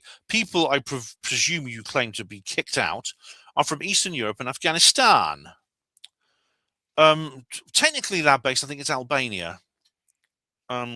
There are many African migrants also entering on small boats, but when it comes to illegal immigration, as a proportion of total immigration, that's around 5%, a smaller percentage than the current UK racial demographic. All right, look, I didn't know those figures. I know that most of them were from Albania, which is technically Southern Europe, but it is sort of Southeastern Europe. But, you know, David Splendid Isolation didn't actually refer to people of African origin or anything like that. But he did say most of them are non-white. And Albanians are kind of Mediterranean. All right, here we go. Cultural Marxism, lol. Where are you parroting that from? Perhaps Ben could tell us how many anti-Muslim Islamophobic chants he heard, like we all did in the live streams, or how many Iranian or Israeli flags he saw, so-called patriots, which everyone should understand are paid agitators like Tiny Tomeh, waving. Racism can be about religion, not skin color. As a reminder, religious discrimination and faith-based hate crime refers to the systemic persecution, prejudice, or violence directed at individuals or groups based on their racial identity. All right, to answer your question, I heard a lot of people saying things there I didn't like. I did. Okay. Now, I think Islamophobia is a stupid term, but they were saying things, they were making prejudicial statements, yeah, about people because of their religion. I don't support that at all. I actually, I'm an ex-hospital porter. Most of Islam is the dominant religion of my profession. I saw the Iranian and Israeli flags, like they were not, these were people who basically were part of the central Tommy Robinson crowd, and indeed part of the Iranian exile regime, and the Israeli flags were flown by the people who were very pro Tommy Robinson, because as you know, he takes a distinct side in this Middle Eastern conflict. I don't. And you're right about racism being about you know, religion. Yeah, hate crime can be about religion too, and it is about skin color too, although, well, I mean, except when it's white people, basically, which I object to. But, you know, you're right about that. But I think David didn't, I think you're putting words in David Splendid Isolation's mouth there. David Smith says, I'm not racist, I just like racist things. Well, I didn't actually like hearing those chants. No, I don't, is what I hear from them. Of course, Tommy 10 Names has a thing against Islam. He does, yes. Good on him. But then he classes all Muslims the same. Well, yeah. So where are the marches against the Catholic Church as they shuffle their naughty priests about to avoid legal issues? Well, Tommy 10 Names, as you call him, because he does have that many, is actually he's a bit obsessed with Islam, in my view. He's typical of the early 2000s counter jihad, and it's all very. I think it's all very passé now, and I think he keeps it going because I think it is an industry for him. He gets paid a lot for this. This has made him very wealthy. I don't trust him. I don't support him at all. Lab basis to David. So you think having a thing against Islam is a good thing, or maybe you're confused. Islam is a world religion. Islamism is a political ideology. Openly stating you have a thing about it isn't something you should really be shouting in any situation, certainly given the present circumstances in the middle of an accusations of genocide. There are marches against the Catholic Church in many countries, specifically about cases of abuse, or have you had your head in the sand or locked too long in an echo chamber to avoid media coverage. The Stand for Truth rally in Ireland, the scooping inquiry, both spring to mind. All right, I don't know what the second one was, but yeah, I mean, I'm not a fan of the Vatican either. David Smith says the lab base. I'm anti-theist with some religions such as Islam, Catholicism, etc. And where are the English marches against the Catholics? Why aren't all Catholics being branded the same way as Tommy 10 names brands all Muslims? Because the whole counter jihad thing, in a sense, they see this, they believe wrongly there's some kind of new world order which is Islam, and that Islam is trying to take the Muslim world is essentially trying to some kind of new conquest of the world, which is false. It's completely false. I think it's useful. It has been used, not so much now, but certainly in the beginning of the century, it was used very, very much by the Illuminati to control people's minds. Lab says, I think most folks actually understanding the difference between faith, religion, and political ideology. So I've got to read this quickly because there's so much here, which Tommy seems to be muddling. Islam is a religion, Muslim but religious belief. Islamism is a political ideology. Islam being the foundational society based around Islamic doctrine. Why should there be English marches against Catholicism? It's the UK. Nationalism is anti-British at its core. If the Catholic Church has been bad, should all Catholics be driven out? I thought the English had moved on from the Middle Ages last time they tried this. Yeah, I'm not against. I believe in freedom to worship, lab-based. I would never ban a religion. And David Smith says even the same religions can have differing political baggage attached. This is why you see Christians who fully support LGBTQ rights. The same goes for Muslims. Not many Muslims do, I don't think, David. But maybe there are some, yeah. They don't all hold the same political ideology. Why is it when someone who's potentially from a certain place commits a crime and riots break out?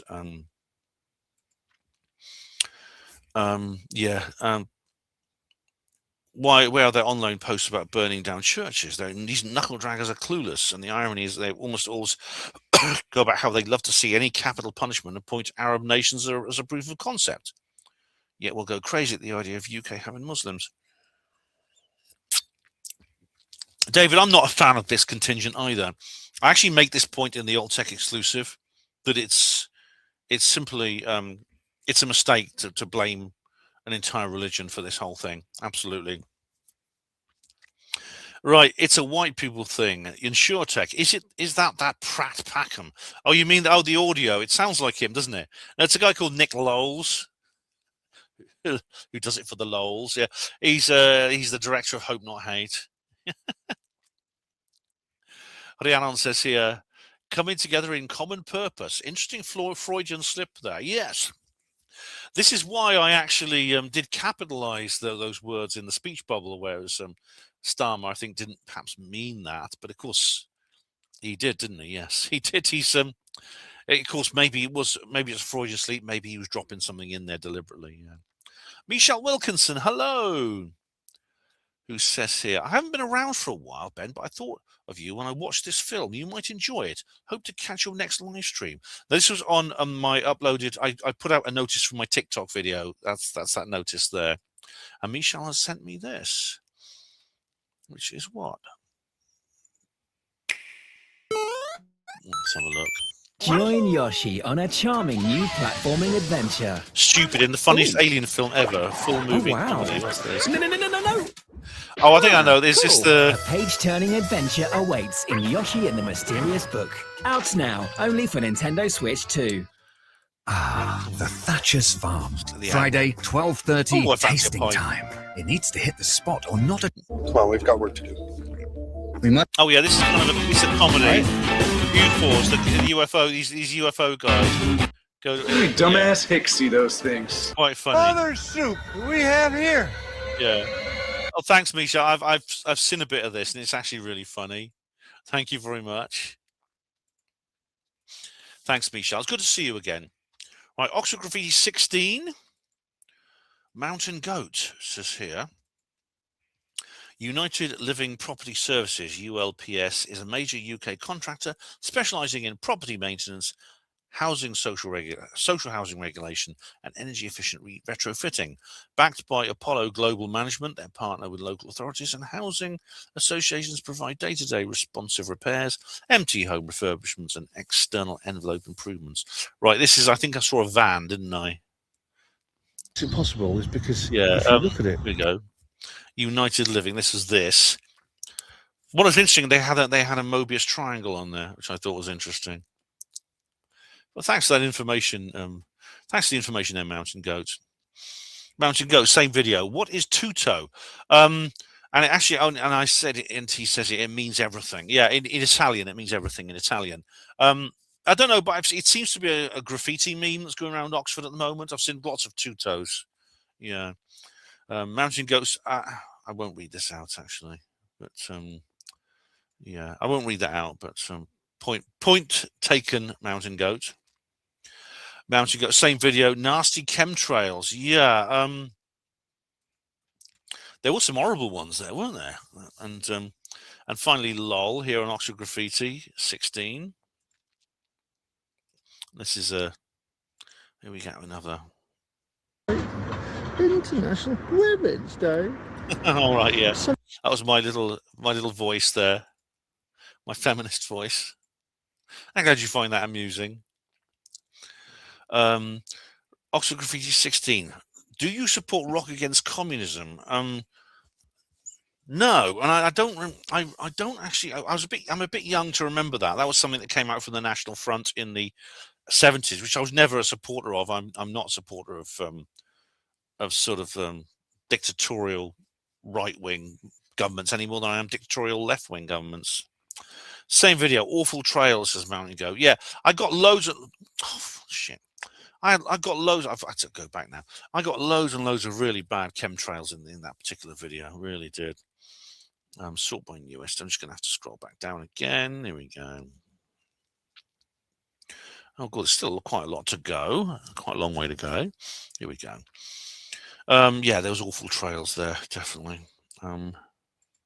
It's a white people thing. Ian Gosling saying reform are becoming left wing. They are, aren't they? They're well, they're desperately trying to appeal to the centre, aren't they?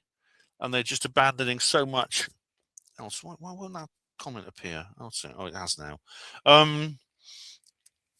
Yeah, they're desperately trying to. I think Nigel Farage just wants to be the Tory the Tories could have been, doesn't he? Now, Mountain Goat says here, I see the old man. Right. Oh, this is here we go.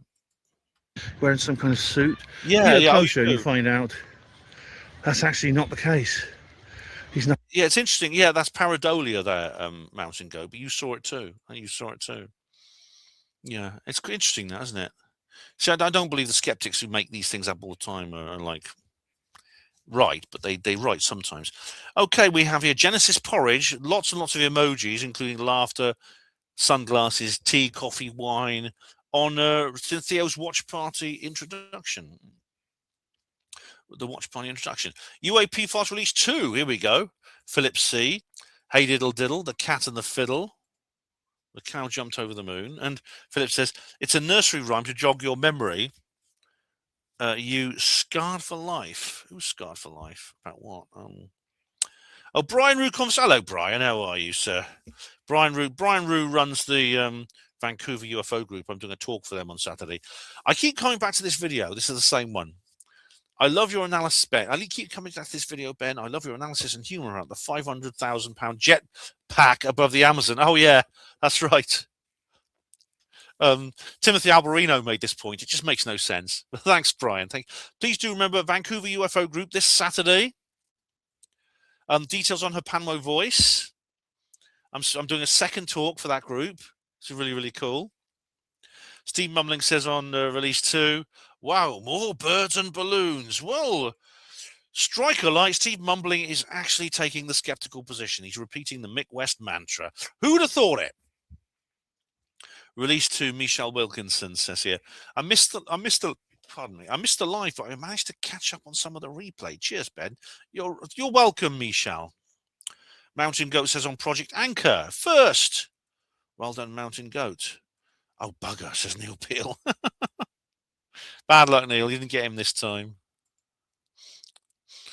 First, says Neil. Oh, better edit this. I was first. Oh, right. We got a steward's inquiry now. Was it Neil or was it Mountain Goat? Someone put the first comment on Project Anchor. I can't work out how it is. I've got it on first. I've got it on newest first, and I think it was Mountain Goat just pipped him to the post there. Oh man. Mountain Goat says on Project Anchor, this is nonsense. Won't happen. If the Earth lost gravity even for a few seconds, it would be a disaster. Probably, Mountain Goat. I mean, it's kind of just a bit of fun, really. I'm doing this for, and I mean, it's just a kind of. There's just kind of what if doubt at the back of my mind. That's enough for me to make a video about it. It doesn't mean I believe it. So my back's itching terribly tonight. Woody Black says here on Project Anchor, well, I'm going to nail everything down just in case. Maybe. I'll tell you what, come along, join the live stream, and we'll see, we'll sort something out there, won't we? We'll sort something out. Now, the WoW signaler's here saying, I want one of those Illuminati gravity control systems. Sounds like great fun. P.S. Nice green stream, Ben, and definitely do a live stream. Cheers. Thanks. Wow, I'm going to do a live stream, and I'm glad you like that because I wasn't actually using the green screen at the time. So obviously this system they've got here on StreamYard is getting better. But if you want one of the Illuminati gravity control systems, they're there, but they've just been suppressed. Maybe if you can talk to one of the missing scientists, they'll tell you. Green Tea. Hi, Green Tea. How are you? Green Tea says, if we had no gravity for even 7 seconds, it would be catastrophic. Buildings are designed and made for downward force. Many old buildings and fences are made with simple stacked rocks as foundation. Many roofs in the US are basically secured in place predominantly by predominantly weight. I can't even imagine the rush hour. Will the water and fish rise out of the ponds and rivers? Will the oil drilling rigs in the ocean collapse and spill? Being in the Midwest, I'm laughing at the number of outdoor barbecue grills that would meet their demise. How many cars could handle floating up and then crashing back down? Yeah. Well, you may be right about the buildings, Green Tea, but the rest of it shouldn't be too bad. I mean, for example, fish won't rise out of ponds and rivers and the water unless there's some force already pulling them up. And I think I made this point on Alt Tech. Isaac Newton would be the first to say this. You know, cars will not rise up like they did in the Y-Files video. They won't. Unless they're like unless they're going over a bump which is pushing them upwards, in which case they'll just carry on going upwards. Most cars will just sort of like sit there. In fact, if you are there, all that will happen if you're sitting in a chair, for example, is you will feel, I think I mentioned this in the video, you will feel your weight suddenly ease and you'll suddenly find you don't weigh anything and you won't be pressing down on whatever chair you're sitting in. But so long as you stay completely still, don't try to stand up, because if you do that, you will float up. But just keep sitting there, don't move, and in 7 seconds your weight will just come back. But you may be right about the buildings. Yeah, you may be right about the buildings. And now we have nothing as it seems. Oh, I haven't missed any, have I? Because it's gone from 2 weeks to 6 seconds. So to 6 days. All right. I might have missed some. Anyway, nothing as it seems says on Project Anchor. In the electric universe theory, the Sun-Earth connection is seen as dynamic electrical relationship, not a fragile tether. How am I doing for time? Oh, I'm nearly through the second hour. So proponents do not suggest the Earth would lose its attachments entirely. Instead, they propose orbital adjustments, increased electrical discharges such as lightning and aurora, or temporary rotational changes seen in ancient myths of cosmic chaos are possible. And we have here a link to a video. Oh, it's It says it's gone wrong. It was a short that disappeared. But you know, the electric universe theory, Wal Thornhill. I'm interested in because he has a very different view on gravity. It does make me wonder. I do wonder. Yeah. Project Anchor. Tessa1111 says stuff on newsfeed sciences say the Earth is slowing down as well. Maybe it's AI. The rapture. Oh, the rapture. Don't get me started on the rapture. This is something similar. This is kind of like an alternative rapture moment, isn't it? Ian Gosling says 333. What do you mean by that? Oh, I know. I see what you mean. Yes, 3:33 p.m. Yes. Yes, the time of day, 3:33 p.m. British Summer Time. How about that, eh? How about that? Neil says it would be the best time to launch rockets to the moon and Mars then. Yes, indeed, you get 7 seconds of free lift.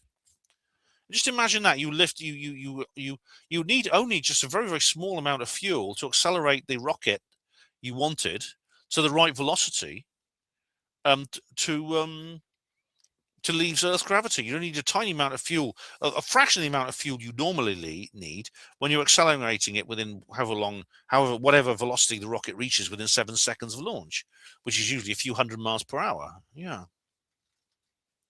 Genesis Porridge says on Project Anchor, I said it before, Ben. You believe anything. Oh, Genesis, for goodness sake, have you watched the video? Don't be, honestly, please don't be silly. Have you watched the actual video? Because you'll know that I actually have a much more sort of like a balanced view on the issue than just believing it. I don't. Steve Polish says here, planetary gravity isn't a switch offable like the main supply, Ben. It won't temporarily affect the bodies of water or land if switched off, because it only exists as a consequence of the combined mass of both. Gravitational waves also can't do anything to the permanent static field, but ever so slightly compress its boundaries by theoretical and almost immeasurable amounts. You almost dismissed a ridiculous fantasy, but ignored the physics and covered the necessary safety advice just in case, eh? All right, well, you're right about the last line, Steve, but everything else you said in your comment, I actually agree with. So I don't know why Steve, you're actually saying here, you're saying something here as if you're challenging me when I state in the actual video that I agree with it. Yes, all's right. I mean, the gravitational wave thing that supposedly causes this, I actually stated that I looked it up. The actual amplitude of these waves is less than the width of a proton, which they've only been detected very recently by instruments like LIGO, because it's only instruments like that are sensitive enough to detect them. Before that, there was no instrument sensitive enough to detect something with such a small amplitude, which means the power of these gravitational waves is negligible. It certainly couldn't cancel out the Earth's gravity. Look, please, I don't understand the point of you making this comment when you state a load of facts that I actually agree with and say I agree with them in the video, then you say you almost dismissed a ridiculous fantasy, but you ignored physics. Oh, I ignored physics even though I've just agreed with you on the physics and covered the necessary safety advice just in case. Well, there's nothing wrong with just in case. I could be wrong. And here we have lab based on Project Anchor. No, says, though the fact people entertain such idiocy is probably a sign of the times. Oh, I think you prefer me just to make a video saying how silly it is and just not even make a joke out of it. All right. I'd be more interested in reality and your responses to the NASA blah blah lunar-based construction. Oh, and planned early habitation in 2029 following 21 planned lunar landings, delivering 400 tons of material for the construction in collaboration with Blue Origin. Probably gave up hope with Musk's SpaceX failure.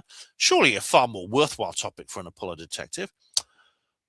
Well, if you want to talk about that, yeah, we maybe, you see, you'd be more interested to hear that. And indeed, I will address that lab-based because no doubt the plan for this will actually come about. When it does, as with the Artemis missions, I will be covering it. Yes, I'm curious to see how this goes as well. Project Anchor. Dave Angleston says, gravity is still only a theory. The effects are well known, of course, but it's only a theory. It's a load of cobblers. What do you think would happen to the world's water? Hold to something secure? Nothing would be secure. Nothing would have any weight. Maybe a drop in gravity, but not a total loss. Well, I mean, what would happen to the world's water? Again, it depends what forces are acting on it. So if there's a big wave going up like that, it'll carry on going up for 7 seconds. If a fish is jumping out of the water, it'll carry on jumping up for 7 seconds, but then it will come back down again. And as Katmar also says on Project Anchor, yeah, 3:33 p.m., 3:33. Is that a coincidence? 69 Phuket says on Project Anchor, thanks for the heads up, Ben. I'll be getting intimate with a tree. Deary me. I thought you did that anyway, being sort of like a new age type. Pets, a reply to Stefan Molyneux. Mountain Goat. We have here a time. But he was a really nice guy. He was a really, really likable person. And he. Oh right, yeah, this guy died. Yeah, this bloke. He's one of the ODPs at my hospital, operating department practitioners. Likable bloke. Got very ill. Died. No, I didn't. He had a lot of exotic pets. Yeah, I didn't take them off him. I don't know what happened to them. Project Anchor. Philip says here, maybe when it happens, Lotus Land could be played. What's Lotus Land? Is that a band? Oh yeah, Lotus Land. Botanical Garden in Montecito, California. All right. Is it all right? Lotus Land is a non-profit botanical garden in Montecito. For Canadian locations nicknamed Lotus Land, Vancouver, British Columbia, where Brian comes from. All right. Okay. You could play that. I don't know if you can play a garden centre. Philip says, "Yep, hoax." Yeah. I'm glad she said, "Yeah, you understand that I am saying that." Yeah, but it almost certainly is, Philip. Yeah. Mountain Goat says on Project Anchor, "Would you ever consider doing playlists?" Maybe I should. It's not a bad idea, because like I watched after I got back from the back rooms, I went and watched the entire series that Kane Parsons had produced. It takes about 2 hours to go through them all. But I tell you what, once I'd watched them all, they were on a big playlist, so I could watch them all. Only when I did that did I actually understand the movie I'd just seen. Mountain Goat says on Project Anchor, the Lucifer project was a massive fraud. I don't know if fraud's the right word, because no one made any money off it. I think it was some piece of internet nonsense that was appearing in the 2000s that I sort of looked into. This is in the days when I was on the David Icke forum, and I was more credulous in those days than I am now. Oh, ISIS run. And Mountain Goat says on the ISIS run, Aspel cider, very pretentious. Do you support it? Is it pretentious? I suppose. Oh yeah, because the way they spell it, SCYDER. I don't really care, Mountain Goat. I think it gives it the kind of rustic feel, which I quite like. The ISIS run. Does ISIS support the ISIS run? Oh yeah, they were there. They were there the whole time, cheering me on with their black gowns and their balaclavas and their butcher's knives. They were saying, if anyone insults this run, we will deal with them in the name of the ISIS, the name of the ISIS run religion. Yes, they were great fun, those guys. They didn't drink any alcohol, unfortunately, so they just stuck to Coke. Mountain Goat says on the ISIS run, no, there is no confirmed evidence. Oh, right. There is no confirmed evidence that Arthur C. Clarke was a nonce. That in 1998, the British tabloid Sunday Mirror published allegations that Clarke had paid for sex with underage boys in Sri Lanka, where he lived from 1956 until his death in 2008. The story claimed a confession from a recorded interview, quoted several Sri Lankan men. This led to the postponement of his knighthood ceremony. It was later rewarded. In short, tabloid-driven claims that were investigated and dismissed. Some people believe the rumours anyway due to his lifestyle and location, but officially and evidentially he was cleared. Clarke remains a major figure in science fiction for works like 2001: A Space Odyssey. Mountain Goat, me of all people should have known better, and I shouldn't have. I shouldn't have just repeated these rumours. I mean, it was silly of me. So apologies to the memory and the ghost of Arthur C. Clarke. Mountain Goat says on the ISIS run, yes, you covered the Gentry Lee in the previous video, Cradle novel. Yes. And Mountain says, this episode illustrates the trolls' resourcefulness and dominance. They outcompete other life on Canthor and ties into the novel's larger themes of environmental pressure, evolution, and interspecies conflict, and the advanced aliens' interventions in genetics and survival across the planet, including linking Earth's Cradle project. It's a poignant, almost tragic vignette in the book's cosmic lore. Yeah, I don't know where you got that from, whether it's grok, but it's a good. It really was. It's a great opening to a book that really went downhill. And Mountain Goat says the book has been criticised for excessive descriptions of the characters' personal lives unrelated to the plot and its numerous sex scenes. In one critic's words, "I'm all for character development, and if it's pertinent to future events. I don't really mind if it drags a little, but the first few hundred pages of the Cradle are filled with more or less pointless character development, clearly written by Lee, that would be perfect at a home in a Harlequin romance novel. The few pages of sci-fi, clearly not written by Lee, Clark in other words, are interspersed so that the reader may be reminded they paid $6 for a Clark novel and not $2 for a grocery store romance tome." I think that's a fair criticism, actually. I don't know how I actually got through that whole bloody book. Somehow I ended up finishing it. I really had to grind my way through it. I did. The ISIS run. How awful, that blackbird taking the baby. I don't think it was a blackbird. I think it was something else, like a crow of some kind, something bigger, a raven or something. And it was sad. And that's nature for you, isn't it? Mountain Goat says on the ISIS run, how awful, the ISIS farmhouse being shut. Disappointing. Yeah. In the end, there were 3 pubs that I wanted to go to shut. Bloody pain in the ass.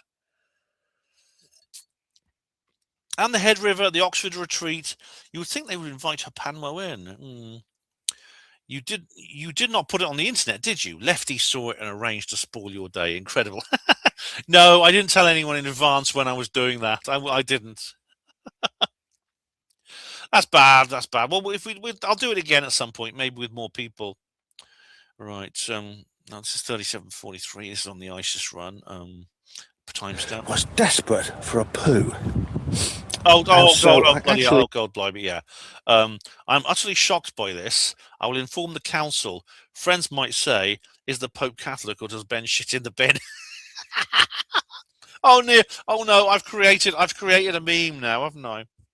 I've created a meme. Everyone's gonna do that now. Everyone who watches this channel is gonna say, they're going to say, when they say something very obvious, when someone asks them a very obvious question, the reply will be, "Does Ben shit in the bin?" Oh, God. Oh, no. Oh, dear.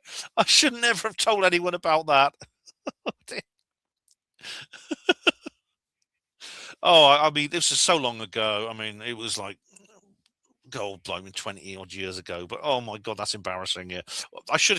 That thing is, that beer had gone to my head, isn't it? That Aspel cider had gone to my head a bit. Mountain Goat says, "Is there a thriving gay scene in Oxford?" Yes, it's small, but it's there, and it's in the Oxford's called a mini gay village, which is in the St Ebbs area. There's only about 3 gay pubs, but yeah, it's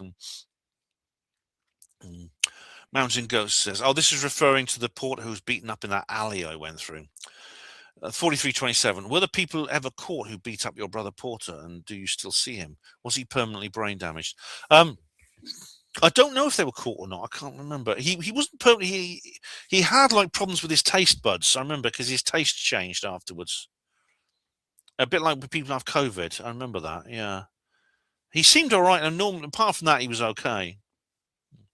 Right, Cynthia's Watch Party 2026 introduction. Mountain Goat first. Well done, Mountain Goat. No mistaking there. Mountain Goat on the same video. Did you resolve the Mandela effect bridge on the ISIS run video, the canal bridge? No, there is literally no way to get across the canal. If you go up from Walton Street, if you got Walton Street, literally from the actual canal, you have to. There's no like road crossing once you get north of Lucy's until you actually get to the Walton Well Bridge. So all through Jericho, there's no way to cross the canal apart from that footbridge. That's very strange. That I mean, I'm sure there was more bridges. Mountain Goat, Cynthia's Watch Party introduction. Do you mean to post these comments on this channel? On this particular video, because it's not the ISIS run video. Oh, I know, you're worried about them disappearing. I get it. You did tell me, yeah. Mountain Goat says, "Do you wish you could have logged the 1989 ISIS run?" Yes, it would have been great. I mean, if in those days, of course, there was no YouTube, but I would have liked to have done that. Yes, it would have been great fun if I'd done that. Oh my God, though, I'm not sure the video would actually be suitable for YouTube. Mountain Goat, the cashless perch you must never return. You know, if I'm going to stick by my principles, you're right, because that's so disappointing. And maybe they'll go back to accepting cash at some point. Mountain Goat says, again, Cynthia's watch party. The Trout looks like a brilliant pub. It is. It's a little pricey, but it's very nice. Very nice indeed. J.R. Tolkien used to go in there with C.S. Lewis and the Inklings. Yeah. And then finally, on the ISIS run, Mountain Goat says, this was marvelous, and you did include some woo. I did. I know I said it was a non-woo-woo video, but, you know, you always end up with some... You always end up with a bit of woo. It's inevitable, don't you? The Mandela effect, etc. Yeah. Arch Channel says Blue Origin blew up. Yeah, that was a disappointment. Angry Astronaut made a video about that. He did, yeah.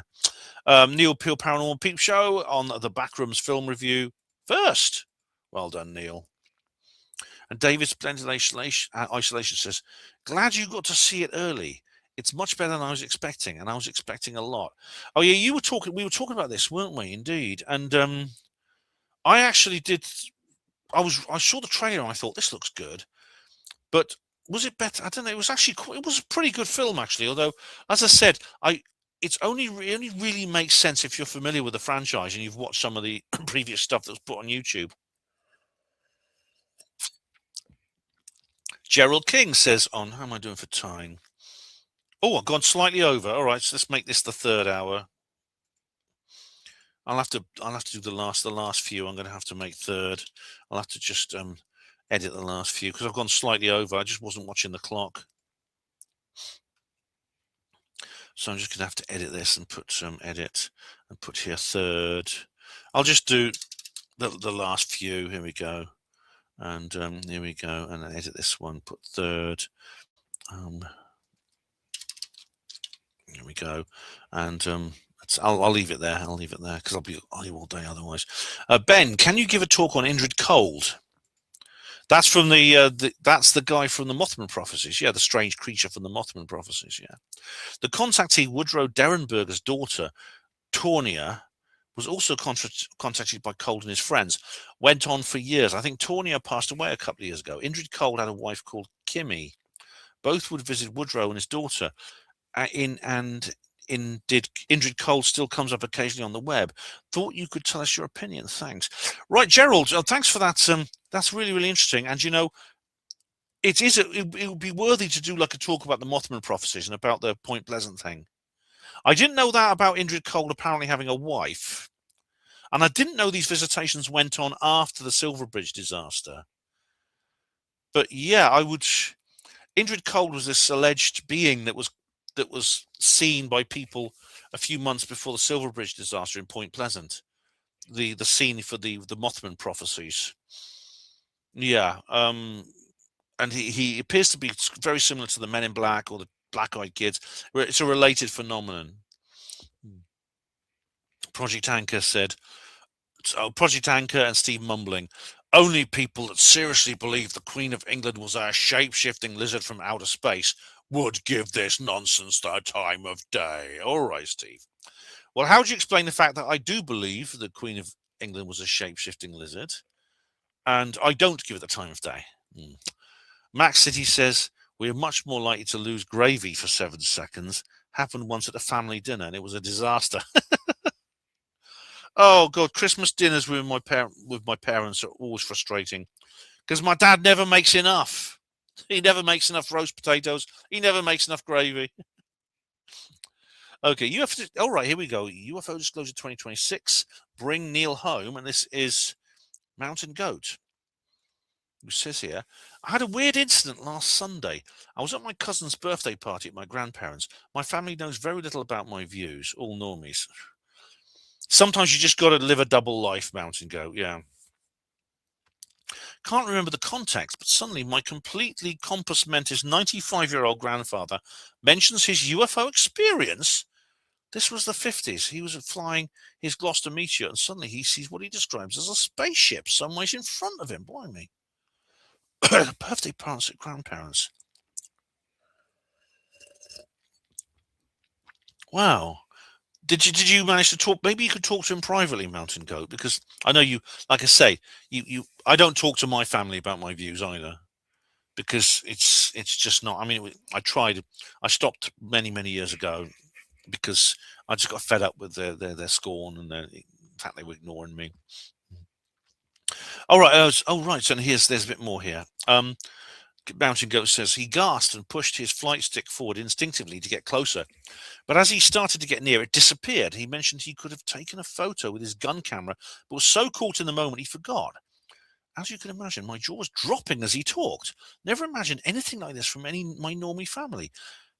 I tried to probe more, but he just dismissed it and thought it was probably a cloud. All right. Well, that answers my question there, Mountain Goat. And Mountain Goat says here, I wonder what would have happened if he got a picture, RAF cover-up or a visit from the Men in Black. Maybe both, Mountain Goat, because the Royal Air Force actually has had situations where people, even like people in the pilots in the 50s were seeing these things. They were ordered not to discuss it, and indeed, evidence was actually suppressed. Indeed, Winston Churchill actually said that he was actively doing this in this flying saucer working party that he set up. How interesting! I mean, it's a shame you can't get any more information from your granddad. If he does say anything else, please do let us know, won't you? Maybe just go around there with a bottle of whiskey, get him a bit tipsy when no one else is about, and talk to him a bit more. Talk to him some more about that. All right, so that's the end of the comments here on the comments log here. I'm just going to go. I'm now. Oh yeah, I've got to do TikTok. See if there's anything there. TikTok is weird. I'm getting hardly any comments on TikTok. And what's annoying is that TikTok is messing with me like YouTube never does. Okay. Activity. System notifications. Constant Explorer liked my video on the 17th of May. Alan Cook is following me.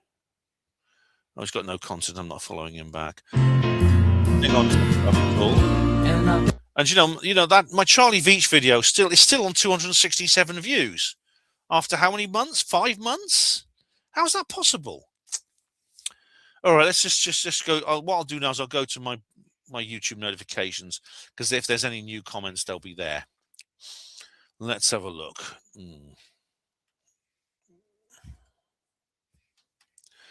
All right, here we go. Oh, that's not my video, is it? Is this mine? No, it's the Pentuck incident. That's on Pentuck incident channel. What's this? I've got some comments on other. All right, this is Oh, this is another video there. Christina Gomez 1 hour ago. What's this? Replied to me on Tony. All right. I'm just going through these things. Someone's thumbed up one of my thanks for your comment notifications. Oh, Pie and Mash Filmers are back. That's good. Angry Astronaut. Okay, I think that's it. Okay, so there's nothing there. I'll give it one more refresh and then we're done.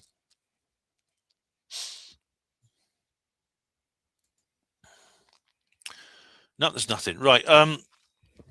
Well, thank you very much, all of you.